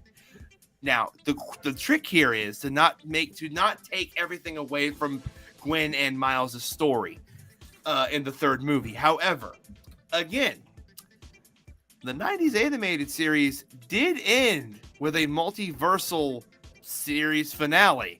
And the end of it was Madam Web and the 90s Spider-Man going through the dimensions and multiverse trying to find Mary Jane. His Mary Jane, to be specific. I need to be more specific. His Mary Jane. You could kind of make that a minor subplot if a certain spider were to join the team of trying to help Miles and search for him through the multiverse. Oh. And I would absolutely say that Lord and Miller are the best Spider-Man writers of all time if they did that. Or up there. If they did that. If they ended the 90s series inside their own movie as a subplot, because it could be. It's such a small thing, it absolutely could be a subplot. Mm-hmm. Like, I'll join you because someone's in Jane. And again, the 90s Spider-Man, again, and a lot of people online are saying this, would have stood by Miles. So he will help Miles. I could see that happening. And God, please, Lord Miller, you said there's going to be more Spider people in the next one. Bring Christopher Daniel Barnes back. He is such an underrated voice of Peter Parker. I adore the man. He was the first person I heard as Peter Parker Spider-Man, just like I heard Kevin Conroy as Batman Bruce Wayne. Josh Keaton is also the GOAT, don't get me wrong, but I think that Christopher just he enacts more of Peter's will, and like not will, but like driving force of good. And he the 90s Spider-Man show makes me feel things, but that's what I'm saying, that's something they could do as a subplot for Beyond if they wanted to, because it feels like they're going to be jumping from Spider-Verse to Spider-Verse trying to find Miles, and then possibly going beyond the Spider-Verse. Yep, we're going into the MCU. Honestly, that's what I'm halfway expecting. I was about to ask you guys, over or under 50% that we'll see Tom Holland, Andrew Garfield, and or Tobey Maguire in Beyond. Probably over, because they did kind of dip their toes a bit, because they had Donald Glover. I mean, I don't think he's the MCU. I don't know if he's Prowler or anything. I don't think he's the MCU's Prowler. I think that was just like him reprising the role of Aaron Davis. I just see that as just a funny gag. Just like, hey, Donald Glover is in the Prowler suit, because he played Uncle Aaron in Homecoming. I just see that as a funny gag, to be honest with you. I kind of see them doing that get the Holland, Maguire, and Garfield and beyond because You know, I don't know.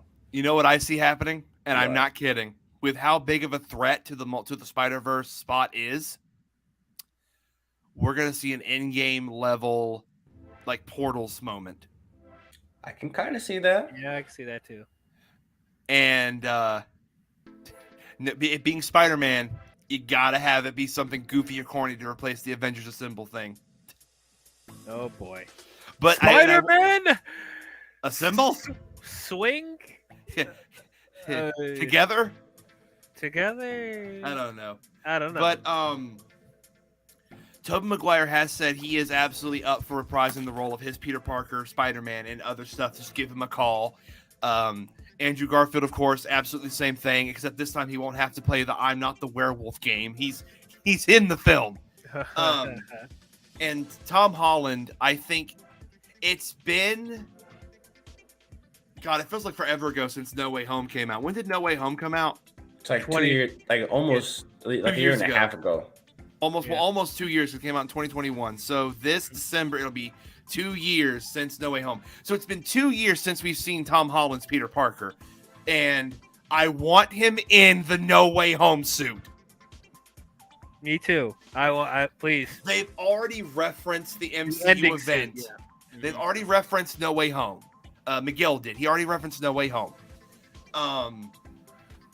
But so you have the tadpoles there. All you have to do is just act on them, and all three of them will be in there. But to see DL, Blue Jay, can you imagine on screen together, or at least communicating or talking to each other? Spectacular Spider-Man, the '90s Spider-Man. Oh my God! I'm adding on top one of my personal favorites, Spider-Man Unlimited. The MCU Spider-Man. The MCU Spider-Man. What do you think about his appearance in the movie? God, I feel so vindicated. I am one of the only few people that actually loves that show. I am one of the only few people that loves it. I think it is underrated. It wasn't a finished story. And what's crazy to me is that part of the story, the world and the setting and the villain for that story was literally just the villain and part of the setting for the last major MCU movie. Not the Beyonder, excuse me. The guys, help me. What was Guardian 3 villain? I didn't. Guardian 3's villain. The High Evolutionary. The High Evolutionary and Counter Earth are the villain and setting of Spider-Man Unlimited. Oh. So part of that has now just been accepted. Spider-Man Unlimited was an underrated series. I'm going to continue saying that until the day I die. The theme song slapped. That costume is sick as hell, and I wish it was another Spider-Man game. But again, 90s Spider-Man, Spectacular Spider-Man, Spider-Man Unlimited, PS4 Spider-Man, Tobey Maguire, Andrew Garfield, Tom Holland, just all interacting and talking to each other. That would be nuts. That would be nuts. And that's just me adding that very small variable list. Right, like we also haven't taken Spider-Man Noir. You could add like so many different versions just that we love and admire, just talking and like fighting alongside each other, making quips, because you know there's going to be quips. Yeah. Quipping and thwipping is still a thing. So do you see all those Spider-Men you're talking about, and then the Gwen's team that she assembled at the end? Do you all see them working together in one scene? Like I said, I expect an in-game level final showdown with Spot, because this doesn't just affect Miles' dimension, it affects all of them. Right. Here's another question with Tom, Toby, and Andrew. Are we going to see them are we going to see them with cartoony animation, or are we going to see Miles in live action with them? There is a live action Miles Morales movie in the works. However, even though that Donald Glover scene was great, it was also weird and jarring seeing a live action Donald Glover in Prowler uniform next to an animated version of his nephew. It was weird, but I was like, it was I kind of don't. cool at the same time. I get what you're trying to say. It's Roger Rabbit-esque, and I understand that. But It's just, Roger Rabbit. It's like it's everything everywhere all at once, kind of weird. Like it's the Chip and Dale movie. Like, yeah, I get it, but would you be like? I think them transferring to a like unified animated, well, not unified animated style, but like one that keeps the traits of Toby, Tom, and Andrew there. Like I just think that fully animated would be best because you can get away with a lot more in animation than you can live action. We've all agreed on this. right. And I think it'd be easier to get the actors' likeness than having Just them. for God's sake, Yeah. stop. Like they better not just all have their mask off during that fight. They have to all be wearing the mask. At least some. Because in the live action films, I get it. You want the actors to emote and show. Again, I understand that. But this is animated. Only have the mask off when it makes sense. Right. Well, we'll see what they do with that. I did want to backtrack a little bit because you were talking about you weren't happy with how certain versions of Spider-Man were portrayed in this movie, and you had a specific problem with Miguel. I say this, like, yes, I can acknowledge that these versions of the Spider-Man aren't exactly like how they were from the comics, but neither were the versions from the first movie. Spider-Man Noir is not that over dramatic. Gwen is a little bit different. Miles is a little bit different. Jessica Drew is a little bit different in this movie. So I was open to them serving the performances that they did in this movie. Well, Again, they got the character of Miguel right. It's not so much that I disagree with that. It's they made him the gatekeeper, and to a few Spider-Man fans that know Miguel's place in history in the Spider-Man, lore, him being the gatekeeper again doesn't make sense because he was the first one to prove that anyone can wear the mask, including Peter included, but anyone can wear the mask. And then ever since Miguel, we've had Miles, we've had Gwen, we've had this new variant of Jessica Drew. And I also want to point that out. That is not the only version of Jessica Drew in the film. Yeah, she's not the only variant of herself.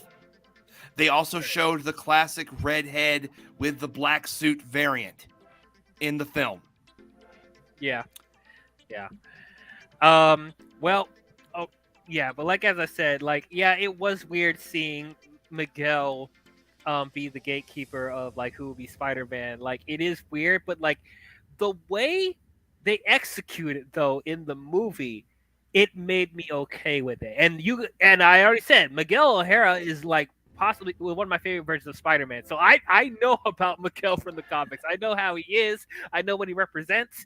But for some reason, the way they portrayed him in this movie, it made me overlook that. I don't know, because of how good the writing is and how great Oscar Isaac was playing that. I just personally just see that as just for the sake of the story for the movies. It's I can get behind that. I don't really, like I said, I'm not a comic reader, so I'm a little, it's I'm forgiving, so more what's on screen.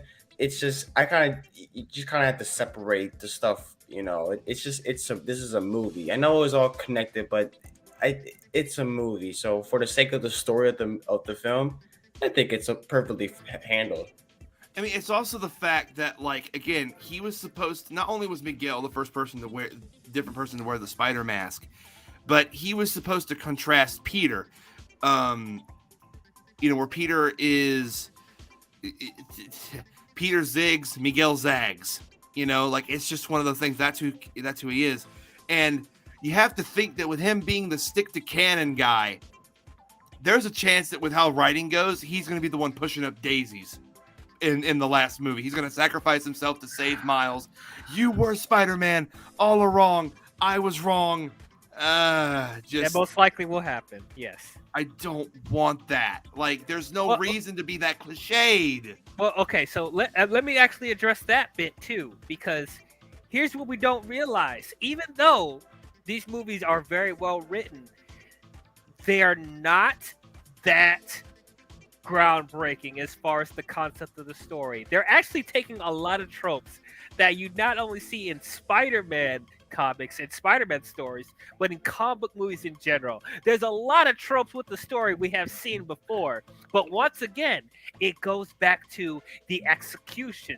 Yes. How they wrote it, how they executed it in the structure of the story that they're telling makes it feel fresher than what it actually is. So that's where I'm like, I don't mind that. Yeah, most likely we'll predict what's going to happen in the next movie, what the story beats are going to be, but we still will be invested because of how good the characters are well realized. These versions of the characters are that, yes, they will go through the tropes that we most likely know is going to happen, but we still will be engaged because we're still emotionally invested in what's going on, you know. And let me come at you a little bit on the you talked about earlier about, you said that the other versions of Spider-Man, like the Spectacular Spider-Man, Spider-Man PS4, Scarlet Spider, whatever, they would be for Miles fighting to save his father. Okay. However, you remember the bigger picture of it. It's not so much that, you know, about saving his father. It's the fact that him causing that is going to cause entire universes to collapse with him messing with the timeline. It's not the principle of the thing. It's more so that, and on top of that, the other part that they really would have stood by him with is when Miguel said, "You're a variant. You're not supposed to be Spider-Man."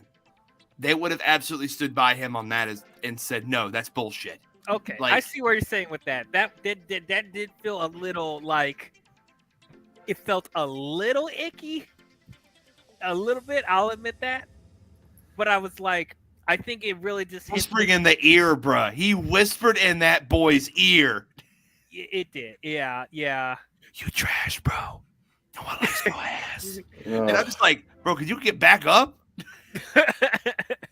Yeah, so I'm like, I feel like it's kind of like this is stuff that this actually reminded me of, like with Spider-Man 2, that it was similar to what I was complaining that Shit.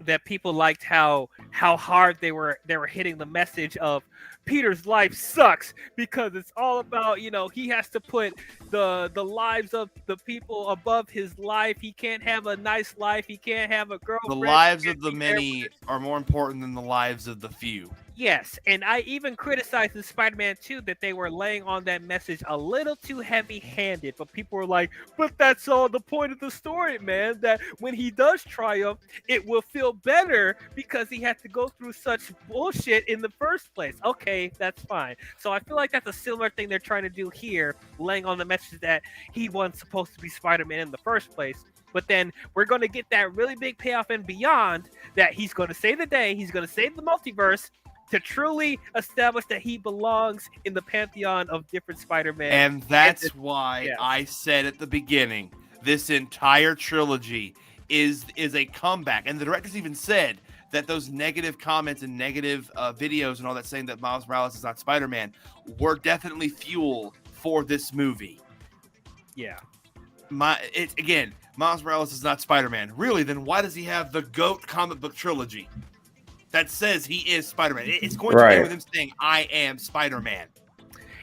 Yep. And honestly, I think also I might also be giving too much credit to Lord and Miller for this, but I feel like this is probably behind in the back of their mind. A lot of this, some of this was also the directors. I just want to say that some of this was also the director's decision. The directors too. Yeah. We don't want to count the directors out because they're doing a really good job directing these movies for sure. But like, I'm also thinking when they wrote that in, saying that he's not really supposed to be Spider-Man, I think that's also kind of a jab at the audience that aren't big Miles Morales fans, that they're like, guess what, man? Not only is he Spider-Man, but he has the best trilogy out there. So he's gonna prove himself. By the time Beyond the Spider-Verse is over, you're gonna believe in Miles Morales. So I think that's also a jab at people that don't like Miles Morales and they're all about Peter. Like, why is Miles Morales Spider-Man? Nobody cares about him.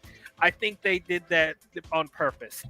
That's what I feel. They did. Oh, yeah. Nobody cares about Miles Morales. Can you look at the box office real quick? Exactly. So, oh man, And that's another thing that actually some people did have issue with is that they were like Miguel was actually saying like a lot of points straight from some of these jackasses' mouths. Like it was just like disgusting seeing this like this character of Latino descent just saying this like racist shit. I know you're both Latino. Like, come Well, on, no, man. one is Miles is Puerto Rican. I think Oh, okay. Miguel is like actually Hispanic.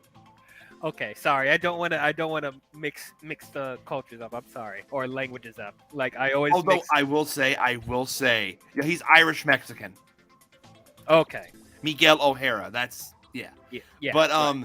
honestly, seeing Miles and Miguel start speaking Spanish to each other was kind of lit. I was like, Oh man, that was I dope.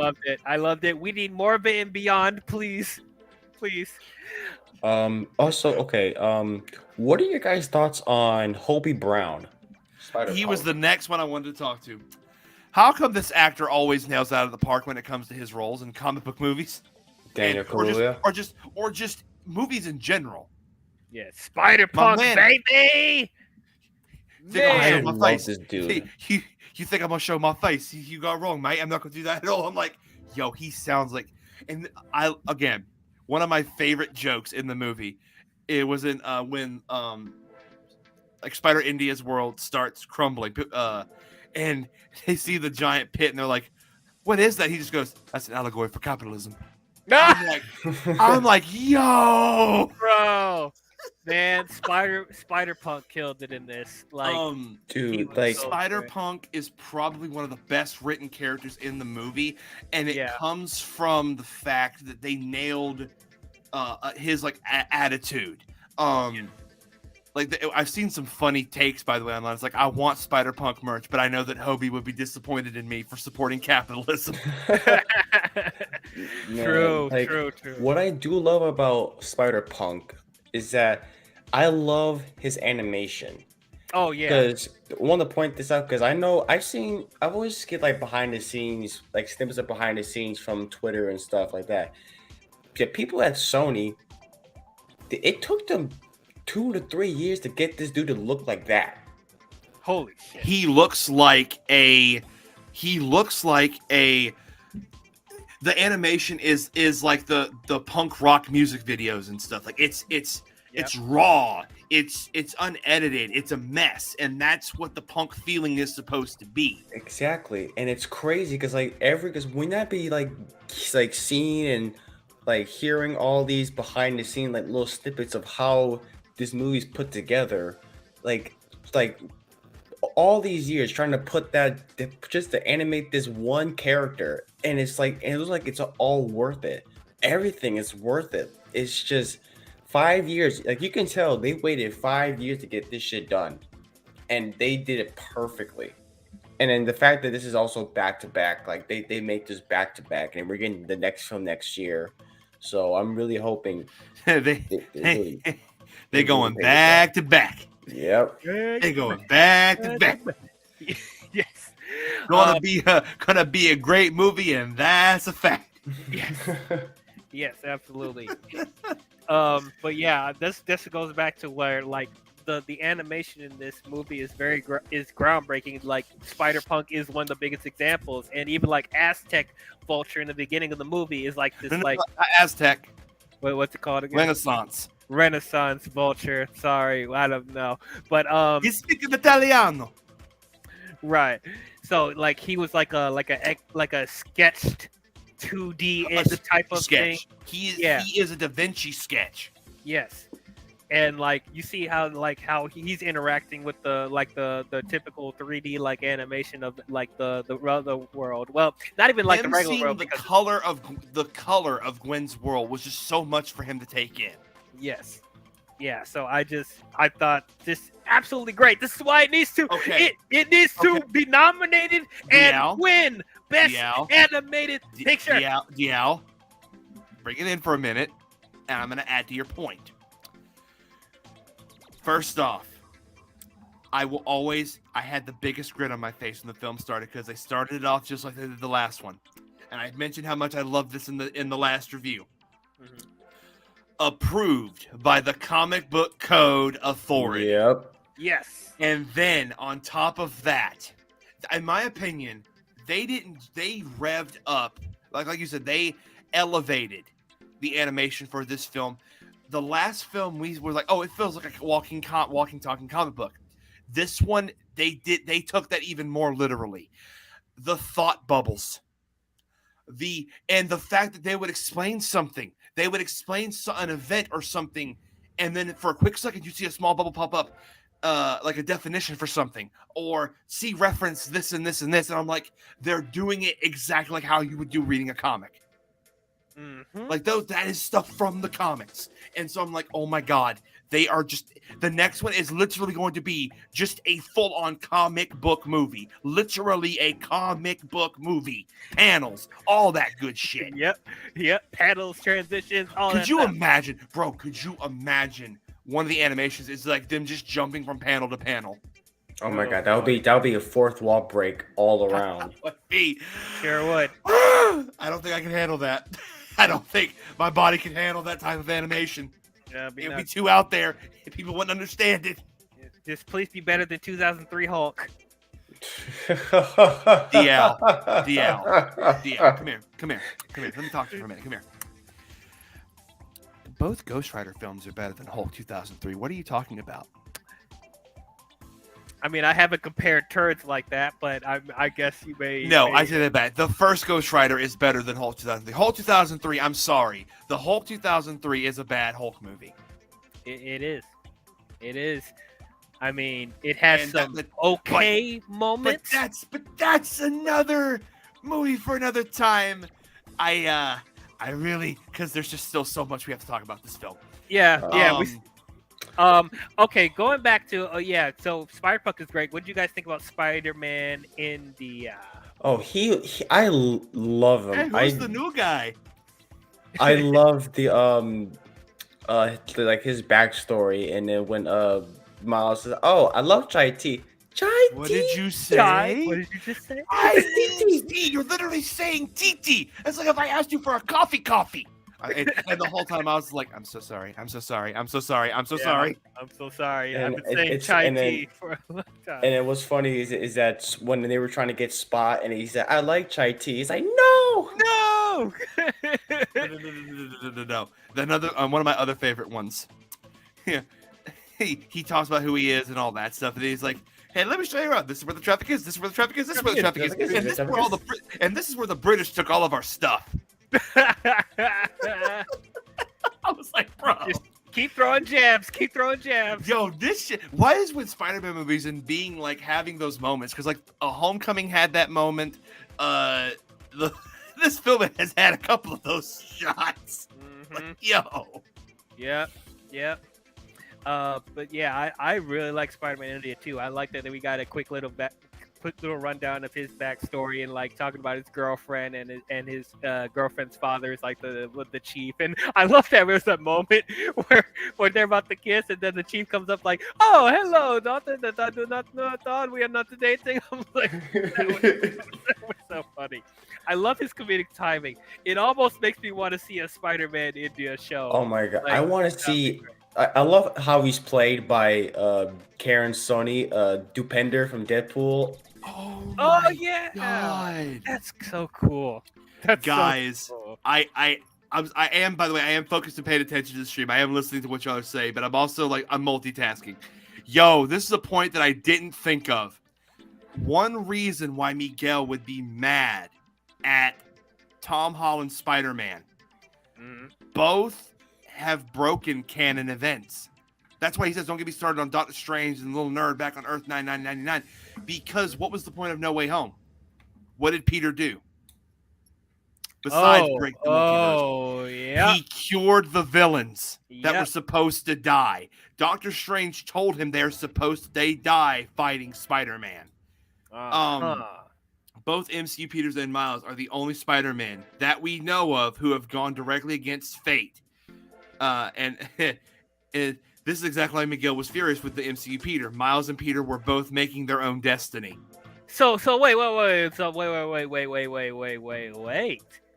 If that's the case, does that mean that Andrew and Toby's world is about to be destroyed?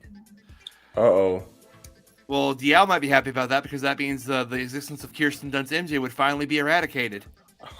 Oh, Yep, wow. and Topher Grace Venom, and yep. Bryce Dallas Howard. So here's my thing. Here's my thing with that. Ready? This is gonna sound really fucked up, by the way.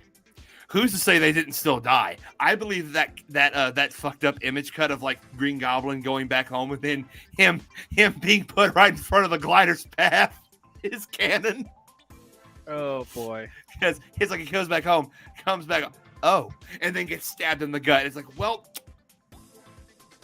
Oh wow, I didn't think of it that way. Same thing. Doc Ock just like he's cured, but he still drowns to death in the Hudson. And then Electro comes back, just blown to bits and shit. Did Electro really even die? Because he's made of pure. Wasn't he made of pure energy at the end of the movie? I don't really know. Well, I don't know the logic in that.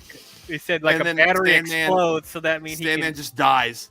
Or Sandman, like maybe depending on where he was at, Sandman could just follow his death or die or suffocate or whatever's happening. But if he falls to his death, he could just put himself back together. He was cured though. Oh. And then there's Kurt Connors, who did Kurt Connors? No, Kurt Connors actually didn't die. He didn't die. He probably got arrested. Kurt Connors didn't die, and on top of that, actually, Sandman didn't die. He actually just kind of whisked away. Yep. So what we really messed up is that, like, while he's whispering away, like, there was enough of him, like, flying out above the skyscraper that he was at that he just turns back to normal and falls. God. Okay. Yeah, I don't mean to be dark about that, but I'm just saying, like, but anyway, yeah, that's just the point in general that I think is interesting, and oh god, it's gonna be great. So is it is there anything else to talk about before we talk about the cliffhanger? Well, we haven't talked about what did you guys think about Jessica Drew? Yeah, but there's so many Spider characters, man. I liked her. I don't think she did much other than she was in the beginning, but that's what I'm saying. Like, I love that bike. Her and Ben Reilly were both marketed to be bigger roles in the film than they were, especially Jessica. Jessica seemed like she was Miguel's right-hand woman. Oh, she is. Right, but what I'm saying is that, like, she's not as, it doesn't feel like she's as prevalent. And also, I'm just saying, like, bruh, she got some good laughs in my theater. Her sass level is, like, she is not messing with this BS. She was like... She got that. And here's the thing. We all know people like her. Yeah. Yeah. Because it's funny because how Gwen, I think when Jess agreed on Gwen to find the spot, and Gwen was like, "Oh, thank you so much." Like, yeah, shut up. Shut up. I'm like, you're welcome. Shut I've up. heard that type of shut up before. I'm like, yo, she's like, I'm gonna get tired of your little ass. You about to piss me off. I ain't about to get in trouble with the vampire. You understand me? I am not going to get bit today. Right. Like, I just see her being that type to go, not today. Now, like she would be the type to do the hand clap. Oh boy, I'm glad she didn't do that. That would have been too much of a black stereotype for me. But yeah, I too much stereotype. That's too much stereotype. As a black man, I'm like, there's only so much black stereotypes I can take. That's why I'm unsure if I want to see the blackening. But well, wait till Beyond Spider-Verse. All right. Anyway, I'll talk about just a little bit more of Miguel. Other than the performance, I thought his suit looked awesome. I It's different than how it was at the end of the first one. Yes, it was. Yes, it was. I'm actually glad they updated his suit a little bit, because it seems like everyone was getting like modifications to their suits for the most part. So I like that they gave a little bit of enhancement for them. But yeah, like, man, I want a 2099 project so bad, so freaking bad. By the way, one of the other Spider-Man that was after Miles, I shared it recently on Twitter. There was actually a spider popsicle. There was a spider popsicle. Yes, Spider-Man popsicle. People point that out on Twitter. It's like that popsicle was even after Miles. It's like, what is he gonna do? Give him a brain freeze or some shit like that? And then there was a cat spider. And the T-Rex spider. And the T-Rex spider. Spider-Rex. And I also want to even say, like, even Blue Jay, who is your variant, or who is that? That's Metro Boomin. His scene was really funny. It was funny. You ain't got nowhere to go. All right, my bad, everyone. He had somewhere to go. Yep. I like the suit. I like his suit though. I was like, I kind of want to cosplay him for Halloween. Hey, you could. I gotta get the dreads though. Oh yeah, that'll take years. That sounds like a personal problem. Right. Get some extensions. You're right. Just get some extensions. I'm like, yeah. There's actually one variant, Spider-Man variant, that I'm surprised wasn't in it more. I mean, she was in it, but like she didn't really have like a character. She was only in it for like a couple of flashes. You blink, you missed it. And it's funny because I saw her in like toys and marketing, but like, what happened to Cyborg Spider-Woman? She didn't have that big of a role, and honestly, it's just a pair. You want to talk about '90s edge? Like her, like that whole cyborg thing was done as a trope for the '90s. You mean like Spider-Punk? We're forgetting something though that honestly was probably one of the best like one-line things, and it when the spider people are gathering around Miles, not only did they let the goat speak, right? We saw Penny again. We did see Penny. And I was like, no, Penny, you can't be doing this damn too. It's for the betterment of the Spider-Verse. Yo, like you were supposed to be better. Well, she ends up joining. I know. She's part of the rescue team. I know, but at the time, it's like you're supposed to be better. But it's for the fate of the multiverse. Needs of the many outweigh the needs of the few. No Way Home should have told you that that's a load of shit. Needs of the many outweigh the needs of the few. No, DL. That No Way Home should have showed you that that's a crock of shit. And the next film's going to show you that that's a crock of shit. So I mean, I'm sure it will, but like it gives a valid argument though. Go ahead. I would just say it does give a valid argument, even though we know where it's going to end up. It does put up an argument to be like, okay, like if these tragedies don't happen, that makes up Spider-Man. Spider-Man is made up from tragedy, so it's just like, and if like what to say one person and you end up killing millions of people in the process, like it's so here's the thing, right? Here is the thing.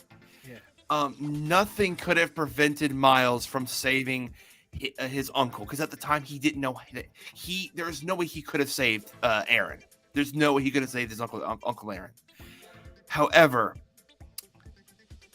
there's nothing saying that he wouldn't suffer tragedy later on, but it's one of those things where accepting fate, screw that. Screw destiny telling me what I can and cannot do and can and cannot be. That's why I love what he says. Everybody tells me how my story is supposed to go. Nah, I'm gonna do my own thing. And I'm like, word? we about that life? Let's do it. About that life? Yeah. Honestly, and also him tricking the entire Spider Legion. Oh my God, that was so brilliant. That was clever. That was very, very clever. That's why Miles is the GOAT. One thing I briefly mentioned this about when we were talking about the comics, but I did not mention it in our Into the Spider-Verse review, so I'm going to mention it here. Right. Peter B. Parker's relationship with Miles, is so wholesome.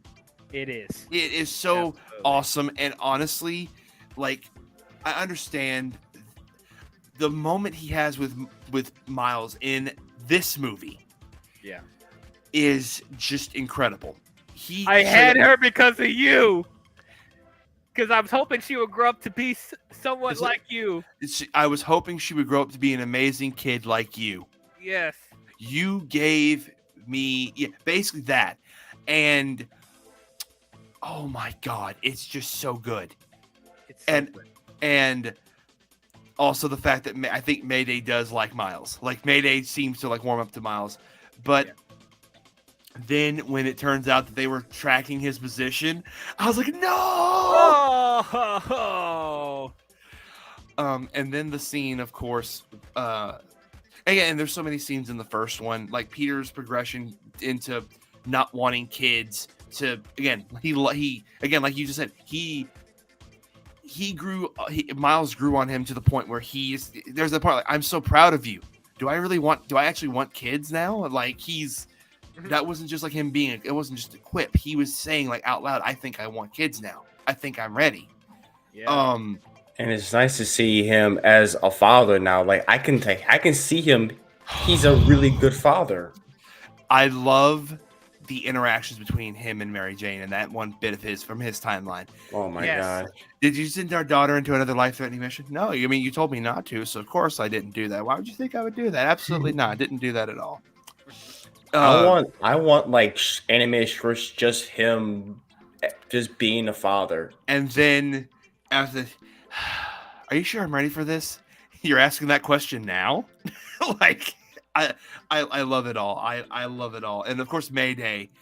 Oh, baby Mayday. God bless her. She was adorable. Her putting on her mask, her little sewn mask at the end was just like, I'm like, this is what I've been wanting from the comics for so long. Zeke, they won't ever give it to us. And then that's when I said, fine, I'll do it myself. Exactly. It took these animated movies to show you that you can make a mature Peter Parker story.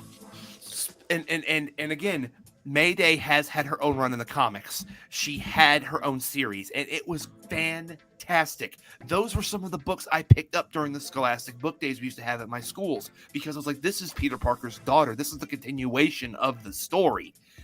And I loved it. And I've loved Mayday ever since. And I'm just so happy that Lord and Miller were like, yes, Peter is an adult. He's going to have a child with Mary Jane Watson. This is how it's supposed to be done. Yes. Yes, yes, and yes.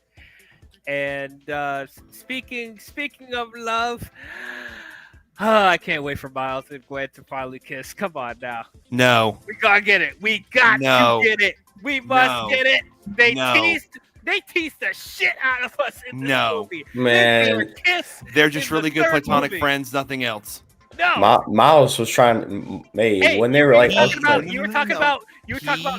were just talking about screw fate and all that stuff. Like, it'll be the same thing, because she said in every other universe that Gwen falls in love with Spider-Man, but sometimes it doesn't work out, so she keeps her distance. But in the third Miles movie, immediately she's going to realize, fuck that, I'm going to live my life, I'm going to do my own thing, I'm going to kiss this boy. Miles immediately pulled back from trying to hit on her and touch her hand. He understood the boundary and respected it. But then Gwen's going to break her rule and kiss him. She's going to kiss him. It's going to happen. It must happen. Do you remember what I said in the last review? What I think of that? Yeah, and I don't give a shit. Leftovers, and I still think you high as hell for saying that. How dare you? No. It's Peter Parker's leftovers. That's what it is. Well, hey, this is one of the delicious leftovers I've ever tasted. You must really like going out to Olive Garden. No, Olive Garden is trash. That's what I'm saying. I know you're not comparing Spider-Gwen to Olive Garden. I'm not comparing Spider-Gwen to Olive Garden. I'm comparing giving Miles' relationship with any version of Gwen to Olive Garden. But it's so well written. What? It's right there. No, Yes, it isn't. we No, it must. isn't. Yes. I actually, here's the thing that I actually think, I'm actually one of those people that like, I actually would like a trilogy to not end with a romantic thing. I would like them to just be very good platonic friends. And I'm not even just saying that about like just this movie. I'm saying in general, like the whole fall in love with the hero trope thing is done to absolute death. Like them being like, that's the thing we've actually been seeing in a few other films, is that the best friend, the female best friend, doesn't fall in love with the protagonist. They just stay really good friends. But The Dungeons and Dragons movie actually did that kind of well, actually. yes, it actually did. But like, here's the thing with this though. Like, I agree with you that we've seen like the fall in love trope so many times, and the reason why it feels overplayed and cliche is because they force it too much. Like, you don't see the seeds of them possibly developing it into a relationship.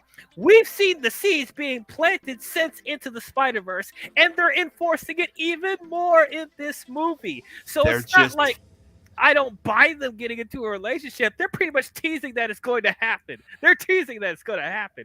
I think that they are destroying a perfectly well-balanced platonic friendship. I need to see them kiss. We need to see it. I know we can agree to disagree, but it's just like, come on now. And I can get into politics here because like we don't see a lot of like mainstream big blockbusters where the black guy gets with the white girl, so it's like I would want to see that as well. But or vice versa. Now that you mention it, I've seen more black girls going with white guys in movies than black guys with white girls. I haven't, or if I have, it's just so normal to me that I didn't stand out. Which is actually kind of a good thing in and of itself, because it's like, hey, it's not like, hey, look at this mixed race couple, and it's like, okay, you can stop with the theatrics. It's just a normal relationship. Calm down. I mean, at the end of the day, that's not really important to me. That's just a little thing that I would like to see. But like at the end of the day, regardless whether Gwen is black or Miles is Indian, I don't care. It's like their friendship is so well written and developed to where it's like if they did decide to go further into it, I will completely be behind it. It feels wait, hot take. I gotta get the hot take out for people. Here you go. Their relationship is the best built up compared to Tobey Maguire and Kirsten Dunst, obviously, and I'm going to go even further. It feels better built up than Andrew Garfield and Emma Stone. You know what I'm gonna say? DL. All right, do I have to keep the hot take up? That's like comparing shit to a booger. No, oh, you mother. You know what? All right. How do you feel, Feels Blue good. Jay? How do you feel, Blue Jay? I feel great. I said Blue Jay, not Meta. Well, I am blue. Well, I mean, sure. I mean, yeah. Da-da-dee-da-da-da. Anyway. Well, just listen to this. I'm all about Team Miles and Gwen. You know, I can see them. I think there's a way for them to, get together at the end of the movie. You know, I don't think it would be. I don't know. Just all these two different sides, from DL side and Meta side. Like, I don't know. I'm sticking more at DL side.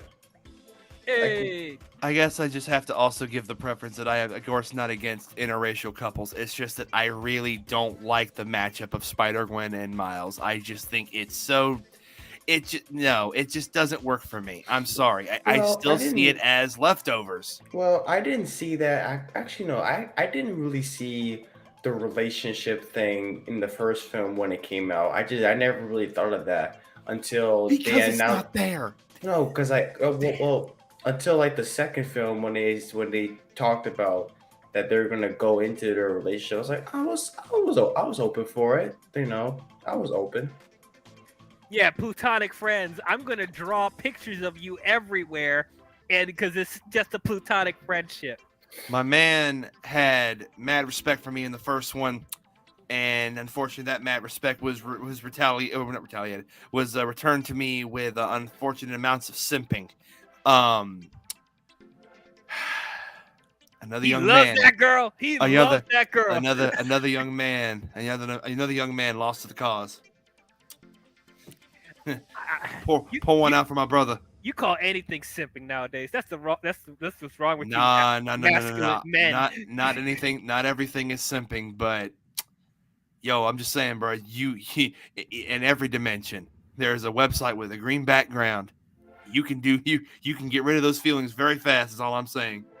Don't need to because it's so well realized. Anyway, as long as she doesn't snap her neck, I don't care what they do. I would actually laugh if like they did that kiss and then something happened off. Oh, I would hate it even more. They kiss Spot, and then she dies like that. Because Spot said he's going to take everything he loves and cares about away from him. That means mommy and daddy. And if he actually goes after Gwen is going to die. I mean, here's my thing. He's going to leave Miles completely alone like Tom Holland Spider-Man? But here's my thing. Here's my thing. I actually wouldn't mind this variation of this. Because it just hit me that they could do this, and it'd actually be very clever. It's a different take on Gwen's death. Gwen actually again, I think we're all agreeing that there's a good chance Miguel is going to bite the dust in the next one. And, I was wrong, Miles. You were really worse Spider-Man. We all kind of agree that's going to kind of maybe sort of happen. Yeah. Okay. Gwen dies because of Spider-Man, but it's not how you think. She dies saving Spider-Man. Not in the same way Miguel does. Like, they both don't die at the same instance. However, like, maybe they think they've beaten Spot, goes for that big romantic kiss you're thinking of, and then, I don't know, Spot lashes out with an attack, Gwen pushes Miles out of the way, and some promises you just can't keep, Gwen, even to dear old daddy. Oh, wow. I'm just saying that's really dark. It's really dark. But again, it's a canon event. It would be a canon event that is a tragedy. Yeah, that's a good point. We'll just see what happens. DL will not be able to contain himself if that actually happens. I probably won't. Jesus Christ. And I will have wished that I had been next to him when it happens. If it happens. Yeah, we will see. Because there's also the chance that he may actually, through fuckery, lose one of his parents. Because he actually has lost his mom in the comics. Venom, the ultimate version of Venom, killed his mother. Mm-hmm. And I don't want to see mommy die. Don't do that to me. I'll cry. That'll be my canon moment. Don't do that. Oh my gosh. Okay, so there's two more things I think we got to cover as far as the main stuff, and then if there's anything else you want to talk about before we close out, we can do that. The last two things I wanted to talk about: who is that black girl that is doing the VR thing? Spider-Bite? What's her name? Spider-Bite. Spider-Bite? Okay. Spider B-Y-T-E, like megabyte. It's actually very clever. Nice. I like Spider-Bite. I thought she was cool. Well, she's part of the team. She is part of the team, so I'm glad we're gonna see more of her. Did anyone else notice there was a moment where they like connected, like the same way that Miles' Peter and him connected through the spider sense? Yes. Something's up with that. I'm gonna be real. They may not do it. Miles, give her the shoulder touch. Oh boy. It honestly, it kind of looked like they were teasing that too. So I'm like, if it doesn't work out with Gwen, there's your alternative. Do you remember how Amy Pascal said there's going to be a love triangle between Spider-Punk, Spider-Gwen, and Miles? Yeah. Well, Wasn't even see, that much of a love triangle. I don't even think that was. See, well, I think when they announced that he was in the movie and like Spider-Punk was in the movie, and they were like, I think people took.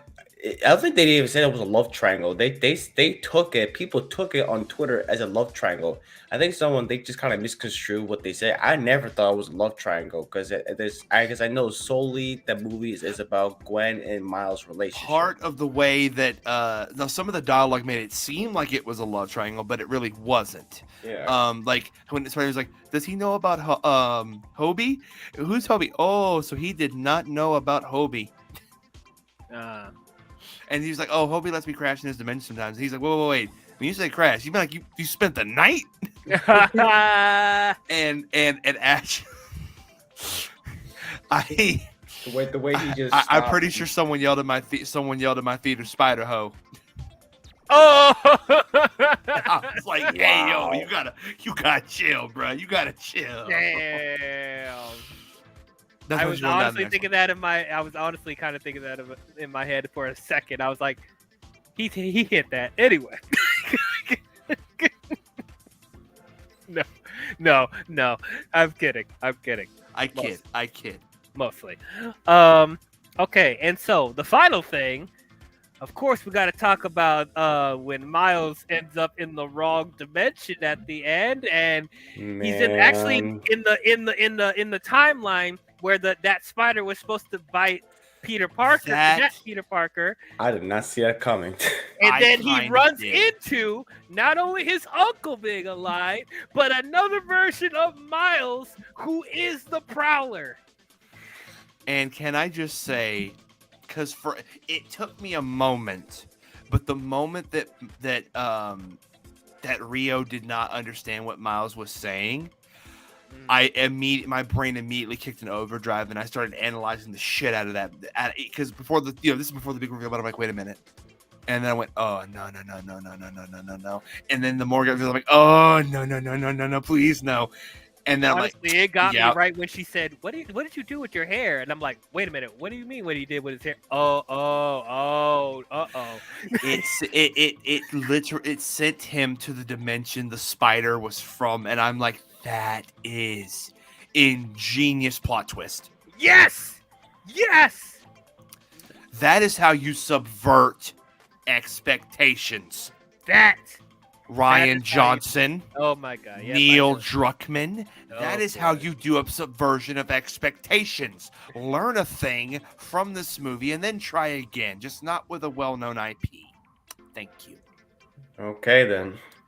I'm sorry, but I'm just sick of them. I'm sick of people defending that shit. That is how you do a subversion of expectations.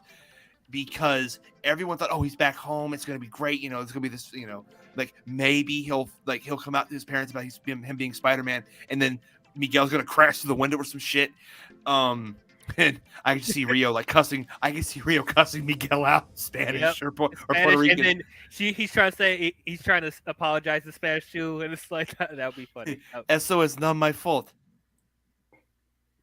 Oh my God. Oh boy. But yeah, and the ending, like he's like, listen, you have to send me back to my dimension.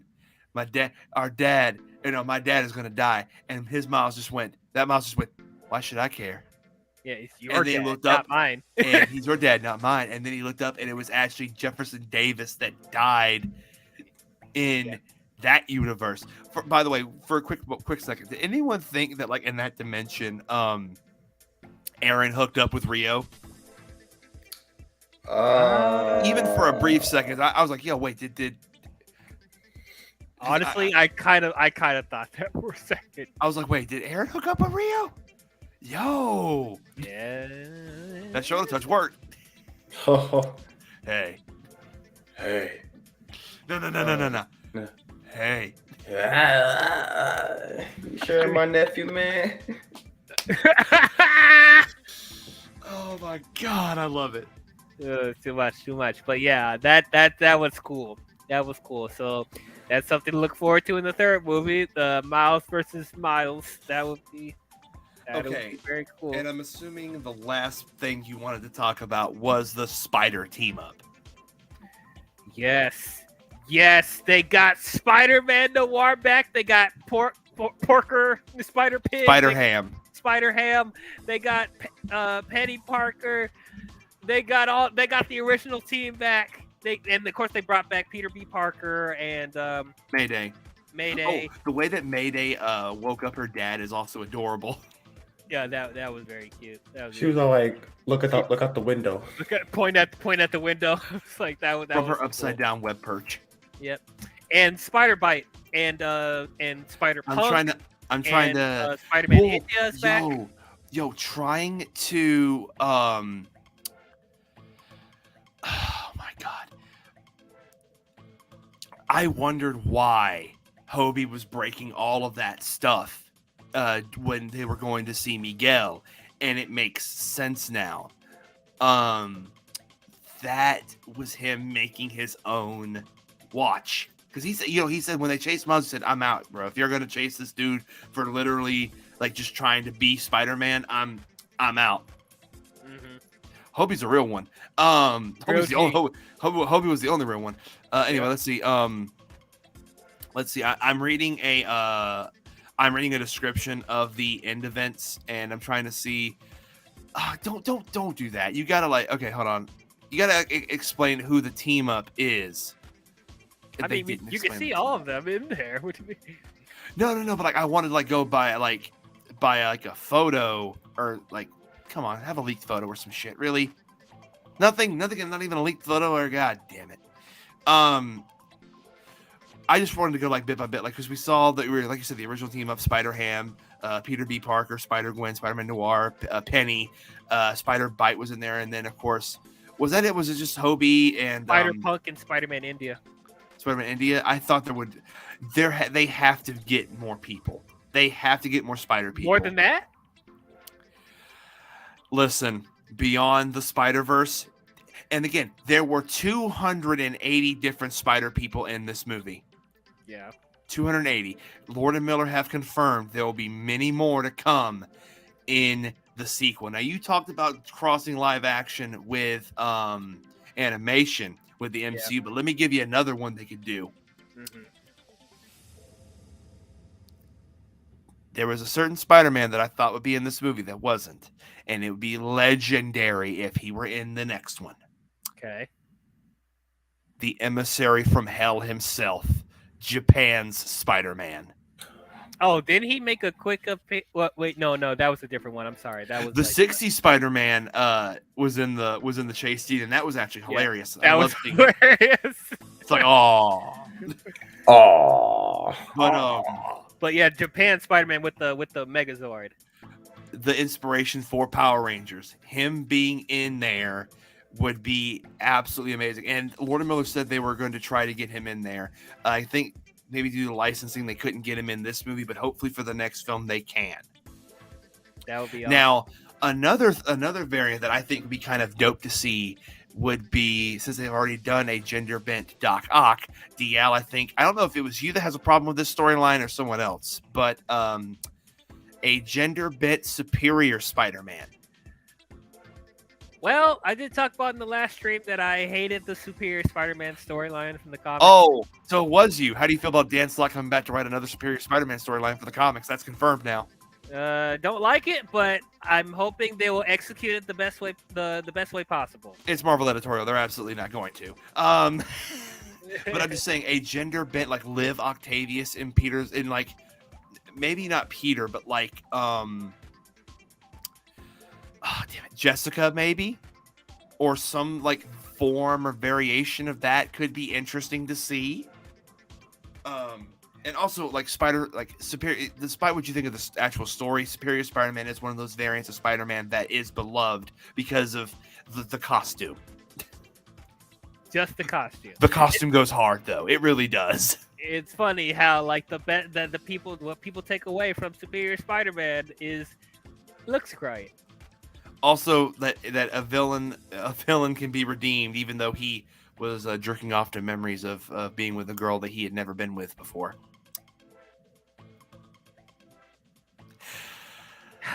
Yeah, great comic run, huh? Thanks, Dan Slott. You're absolutely one of the worst writers ever. I gotta share this with you after we're done, DL. There is someone that actually plaqued. They plaqued this. Dan Slott blocked them on Twitter, and they plaqued like a photo of that, of him blocking them. I just saw that on Twitter that you retweeted. Yo, that is the. Imagine being that petty. I've officially lost faith in the future of humanity. It's about damn time. By the way, did you know that all these characters are from Fortnite?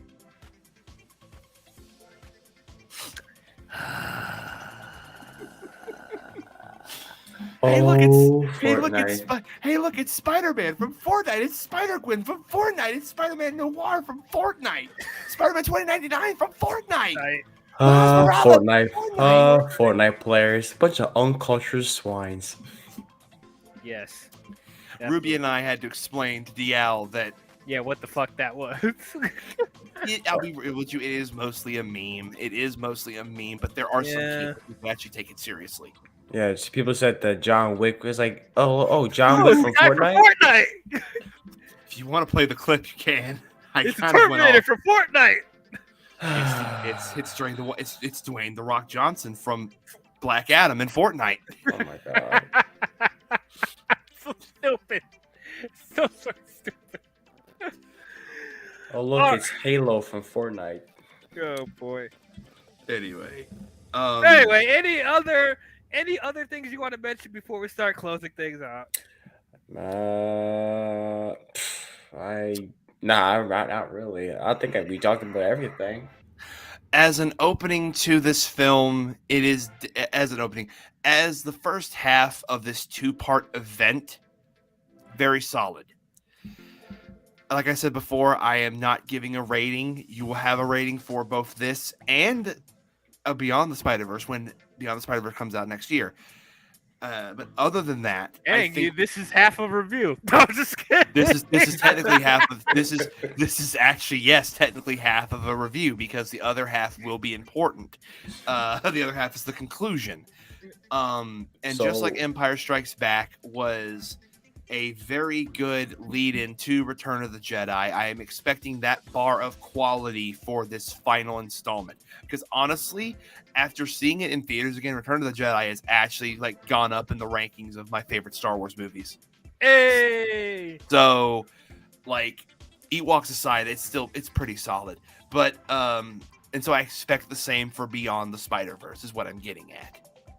So is this what's this gonna be at? Are we just not gonna give ratings until? Oh no, I'm giving a rating. I'm giving a rating. I'm about to say you two can absolutely give ratings until your heart's content. I'm just saying that I am not giving. No. I'm just making a joke. Are we gonna be to be continued for our full rating? I should have put up a to be continued thing on here. So that would be hilarious. If I may, I think this is the best. Watch. We're gonna say this is the best Spider-Man film ever until Beyond the Spider-Verse, until the next one comes out. It's gonna be a whole recycled thing. I actually think that Into the Spider-Verse is better than Across. I can see that. that. We got that idea already. All things considered, I'm just saying. Yeah, I can see. I feel like this year is gonna be the year of cliffhanger films. We did that with fucking Fast X. We did this now. We're gonna get one in Mission Impossible, and we're about to get. Well, we actually get the conclusion of Doom. We already had it. Never mind. Yeah. It's parts. Yeah, it's the year for that stuff. They're bringing it back though. Better hope Flash doesn't end in no stupid cliffhanger. Oh my gosh! I would say this cliffhanger is way better than Fast X. A script for the Flash 2 has actually been reported in the wild. Oh, that's great. Too bad you're not gonna make it. Yeah, I would say this ending for this cliffhanger way better than fucking Fast X. That's just it was just a thing that just happened, that shit. So I would say a thing that happened. Yeah, it's a thing that happens. Because they don't plan this shit. You're gonna get 2 more. You get 1 more part. No, you get 2 more, 3 parts. No, we're getting 1 more movie, and that's hopefully it. I do think though that now that I think about it, I do think they just confirmed that The Rock's coming back in a Fast and Furious spinoff, so I don't think so. Yuri, I think Yuri Lowenthal actually did the voice for Peter for the Captain Stacy moment when they played it. Now that I think about it. Oh wow. Cool. So okay, so I would say this. This is this is, as of right now, the best Spider-Man film. Better, more than Into the Spider-Verse. I love both these movies. This is, I feel like they really upped the animation like from a mile. Like it's, I just like to see it. Like I said, I saw this again like late, like this afternoon. It's just beautiful on the big screen, so colorful and all that stuff. And I love the soundtrack. I be listening to that album all fucking day as I get addicted to it. um Even my my favorite was the stuff with Gwen. Just that 15 minutes at the beginning is like, I want a Spider Gwen movie. I want a Gwen Stacy movie right now. You know what this film has also caused of Twitter speaking of Gwen Stacy, not excluding my mini rant earlier. You got motherfuckers out here actually wanting her to be a part of Spider-Man 2 now. Like the game, like the video game. I mean, No. if they do the whole multiverse shit, I'm not so sure. I do not want that. What I would like is a separate game series for her. It can be connected.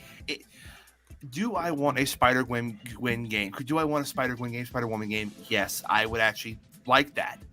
Do I want it to be involved with the story of this game or like a spin-off or any of that shit? No, I don't. That game is already busy as it is. It does not need any extra, which is why I hope the multiverse post-credit scene thing, I hope that's a load of shit.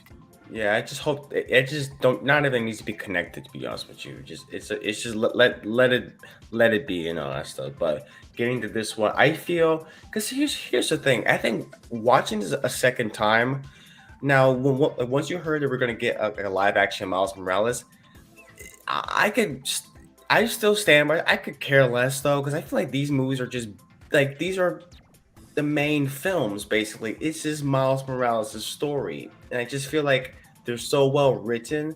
I know it's not really fair to like pit those like against the other, they're different films on their own rights, but I don't know. I love these movies so much. I was like, I can really care less about a live action Miles Morales. Just gonna tell the same story though. But that's just me. That's just me personally. So hopefully Beyond the Spider-Verse is gonna like stick the landing and stuff, which I know they will. They did this back to back. Like I said, the last the last stream I gave it a 9.5. Bitch, put that back to 10. This is a 10 out of 10. Nice. This was awesome. Like, this is, I did not think they were gonna blow the first one out the water, and this is a good. And that last one was fucking great. No, this is fucking amazing, man. Movie of the damn year, I feel. So far. We'll see what the other ones can have coming up. Hell yeah. So for me, until Beyond the Spider-Verse comes out, overall, I do think this is the best Spider-Man movie we've gotten up until this point. These movies continue to raise the bar as far as telling a great Spider-Man story, telling a great comic book story, doing a great animated movie. Overall, just being a great film. This really set the standard as far as comic book movies. This is the Empire Strikes Back of the Spider-Verse movies. Like, this movie is so great. It's gonna start ruining stuff for me as far as the live action stuff. Like, I'm already have low expectations for the Sonyverse, but like the Tom Holland stuff, and when they eventually want to put Miles Morales in live action, they need to step up writing wise. It's gonna be hard not to compare the quality of that to the quality of this, because this is just, it's so well written. All the characters are great. The story is so great. There's deep, dark emotion in this. It feels bigger stakes than the first film, but not taken away from what made the first movie great. Yes, it's not a complete story, but I was fully engaged the entire time. This is probably the best case scenario of what you want for a part one. that the story is so engaging that when the movie does say to be continued, I feel in a way you want people to be reacting to, oh, that's it? No, we want to see more. That's what you want out of My an audience. brother was like that. That was my little brother. He loves Miles Morales. He was next to me. He was like, "That's fucking it," and then he was like, because when he saw the thing says Miles Morales will return and Beyond the Spider-Verse, he was like, "Man, this next one better come out as soon as possible." Right. Now, do you want that reaction, or do you want the end of Fast 10 where people are like, okay. Man, I don't know. see, this is different because Spider-Verse, they have a plan. Fast and Furious, they just go on. They just Fast series lost the plot a long time ago. Yeah, they were. They the were franchise winging it, ended at 7. basically. But yeah, man, like the animation is mind-blowing, groundbreaking. So many different animation styles in one movie, and it works so freaking well. This is one of the best, if not the best multiverse story I've seen for a film in a long time. Can't wait for the Flash to beat it. Yeah, we'll see about that. Good luck to the Flash. But yeah, I do think this is a more coherent story than Doctor Strange in the Multiverse of Madness, Everything Everywhere All at Once, Spider-Man, No Way Home, Loki. Like, this is probably the most coherent multiverse story. Secret Wars, good luck. Flash, good luck. But yeah, man, all around these different versions of Spider-Man, it's just so great that they're finally getting their moment on the big screen. I totally am interested in a Gwen spinoff. I'm interested in a 2099 spinoff. Like, I want to see spinoffs with most of these versions of Spider-Man, man. It's so great. But it did not take away from Miles Morales' story. This is Miles' movie, even though there is a lot of other Spider-Man. It is mainly focused on him. He is the linchpin of this franchise, and he continues to be. And this is why he's going to end up still being my favorite Spider-Man. Out of all the main Spider-Man movies we've gotten, you can have your Tobey Maguires, your Andrew Garfields, and your Tom Hollands, and they are great in their own way. Mm-hmm. But to me, Miles speaks to me the most as a character, and it still holds to this day. So, once again, I am giving Spider-Man Across the Spider-Verse an A+. One of the best films of the year. Go see this movie if you haven't already. Why are you watching the spoiler discussion if you haven't seen it? Go see this movie if you haven't. But that's our thoughts on Spider-Man Across the Spider-Verse. What did you guys think about it? Did you guys love it? Did you guys hate it? Did you guys think it was okay? How does it compare to Into the Spider-Verse? How does it compare to the other Spider-Man films you've seen? How does this compare to the other versions of Spider-Man, TV, video games, all that stuff?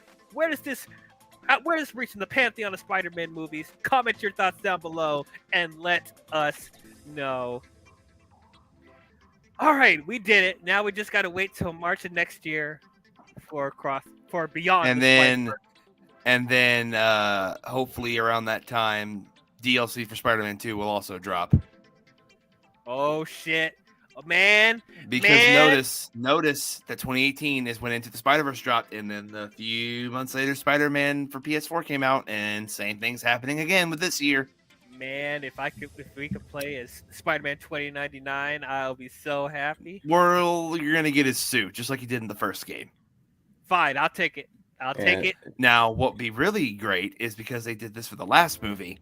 In this game, you get the Across the Spider-Verse Spider-Man Miles Morales suit. I will want that too. I would definitely want that too. I like it in this movie. Can we get a Peter Parker suit with him in the bathrobe? I actually don't think that would be appropriate for the story that they're telling, but you never know what'll happen. Hey, to have that skin where he was in his underwear. I mean, yeah, if you're gonna have him in his underwear, I mean, that'd be funny as hell. I'll have that as a cutscene all day long. Honestly, it's really funny with how they did it, because like it doesn't really translate into cutscenes, and so like in one scene you see him fully like dressed in his spider suit, and then if you do the New Game Plus, you can add whatever skin you want to that moment. And so he jumps out the window, and all he has on is the mask. It's like, well, I guess he just decided it was too hot for Oh the my whole God. suit. So Yeah, too Oh my hot. God, it'd be funny if you do the final battle with Doc Ock. He creates the Doc Ock suit, and then it's just his fucking him in mask, his underwear. underwear. I actually think the Doc Ock suit is kind of like a mandatory mission thing, but I get what you're saying. That would be hilarious. That would be funny as fuck. Very, very funny. Well, it'd be kind of, and I don't think they should do this because again, like the story of Spider-Man 2 is supposed to be, like the way they base the symbiote of is like addiction, but like Peter does like a walk of shame home in his underwear to Mary Jane, like, hey, I'm Oh God. sorry I was a dick. Can you please let me in? It's raining, and I'm in my underwear. Sorry, I was a dick. Here's some dick. No, I'm just kidding. Sorry I was a dick. To be fair though, your play was trash. Yes, it was. I'm so glad They he helped. say that falling in love is wonderful. But Peter, why would I marry you? You don't go see my plays. Bitch! Aren't you doing it for more than one weekend? Chill out. God. And I wanted you to be there opening night, Peter. Oh, Jesus Christ. Do you understand people have lives? Stuff comes up. You're in New York. Like, come on now. Anyway. Fucking bitch. Anyway. If you guys enjoyed this stream, please don't forget to leave a thumbs up and subscribe to the channel to have more of this crazy goodness we're talking about. Like how my garbage Kirsten God. Dunst is this Mary Jane. I don't care how many people I'm triggering. Wait, have you reviewed those? Yo, you said you haven't. You haven't. I haven't reviewed those yet. Oh No. my God, yes. Don't worry. I have a rant ready for Kirsten Dunst when I get to Spider-Man 2. Best believe. Best believe. It is. Do you have ready. do you have an outro to say on this one? Because I'm did you want us to also, I guess, plug our stuff? I don't know. Do y'all want to plug your stuff? Sure, because I got a lot going on this week. I mean, If I also want to go, I also beforehand want to just say that the rant I had earlier in this stream, I still stand by what I said. Just know that I'm actually, I don't want people to take that rant the wrong way. I'm actually not a transphobe or anything of the sort. However, I will say that if you can look past that and actually want to have a fun time, I am normally a really chill dude. It's just that pissed me off. But anyway, if you want to go ahead and head over to my channel at the most friendly neighborhood meta, as it says down below for my name tag's sake. Right now, I am actually tonight I'm going to post my streaming schedule for the week. Tomorrow early mid-afternoonish, I'm going to be continuing my playthrough of Jack and Daxter on my channel, and then later that night I'll be back over here with this guy to my left talking about Crystal Skull, if that's still the plan. Yep, tomorrow night we will talk about Indiana Jones and the Kingdom of the Crystal Skull. All right. And then the night after that, we will do Bumblebee before Transformers Rise of the Beasts. And there you go. And then back on my channel, I'm very busy. Then back on my channel Tuesday again, going to play more Jack and Daxter. And then Thursday, going to be reacting and talking about the Summer Games Fest. We're going to live react to that with my friends RJ and Blinded Braille. So if y'all again want to watch any of that, go to my channel, Friendly Neighborhood Meta, hit that subscribe button, notification bell, all that goodness. And also follow me on Twitter at the most meta. I am very frequently on there. And that's where I'll be posting my updates and schedules for the channel. All right, Blue Jay. Anything on? hey, you can I posted in the private chat. Well, actually, yeah, I posted in the private chat. It's actually do you want me to just post it on the link or in the comments, or I don't know. I'm trying to. You don't have to do that. Just you can follow me on Twitter at blueboy214. My channel is Aqua Cinema at Aqua Blue Films on YouTube. I do me, DL comes here pretty much a lot, and then we do like spoil reviews for movies that I feel like reviewing and stuff, and we do our tier lists. And what else? Oh yeah, I always just do out of the theater reviews. It's always like if I want to post content, if I feel like it, it's not, I don't watch movies every week like DL does. Yeah, I'm a madman. Yeah. I'll admit it. Yeah. All right. But yeah, so as I said earlier, tomorrow we'll be back talking about Indiana Jones and the Kingdom of the Crystal Skull, and then Tuesday, Transformers Tuesday, the final stop to Transformers Rise of the Beast. We'll talk about Bumblebee. So tune in for those when it comes out. But yeah, go ahead and subscribe and hit the bell if you want to be notified on future videos I'll be doing. But that's all we have for you, Spider-Man fans. And we will see you guys next time. Talk to you guys later. If your Metro don't trust you, I'm gonna shoot you.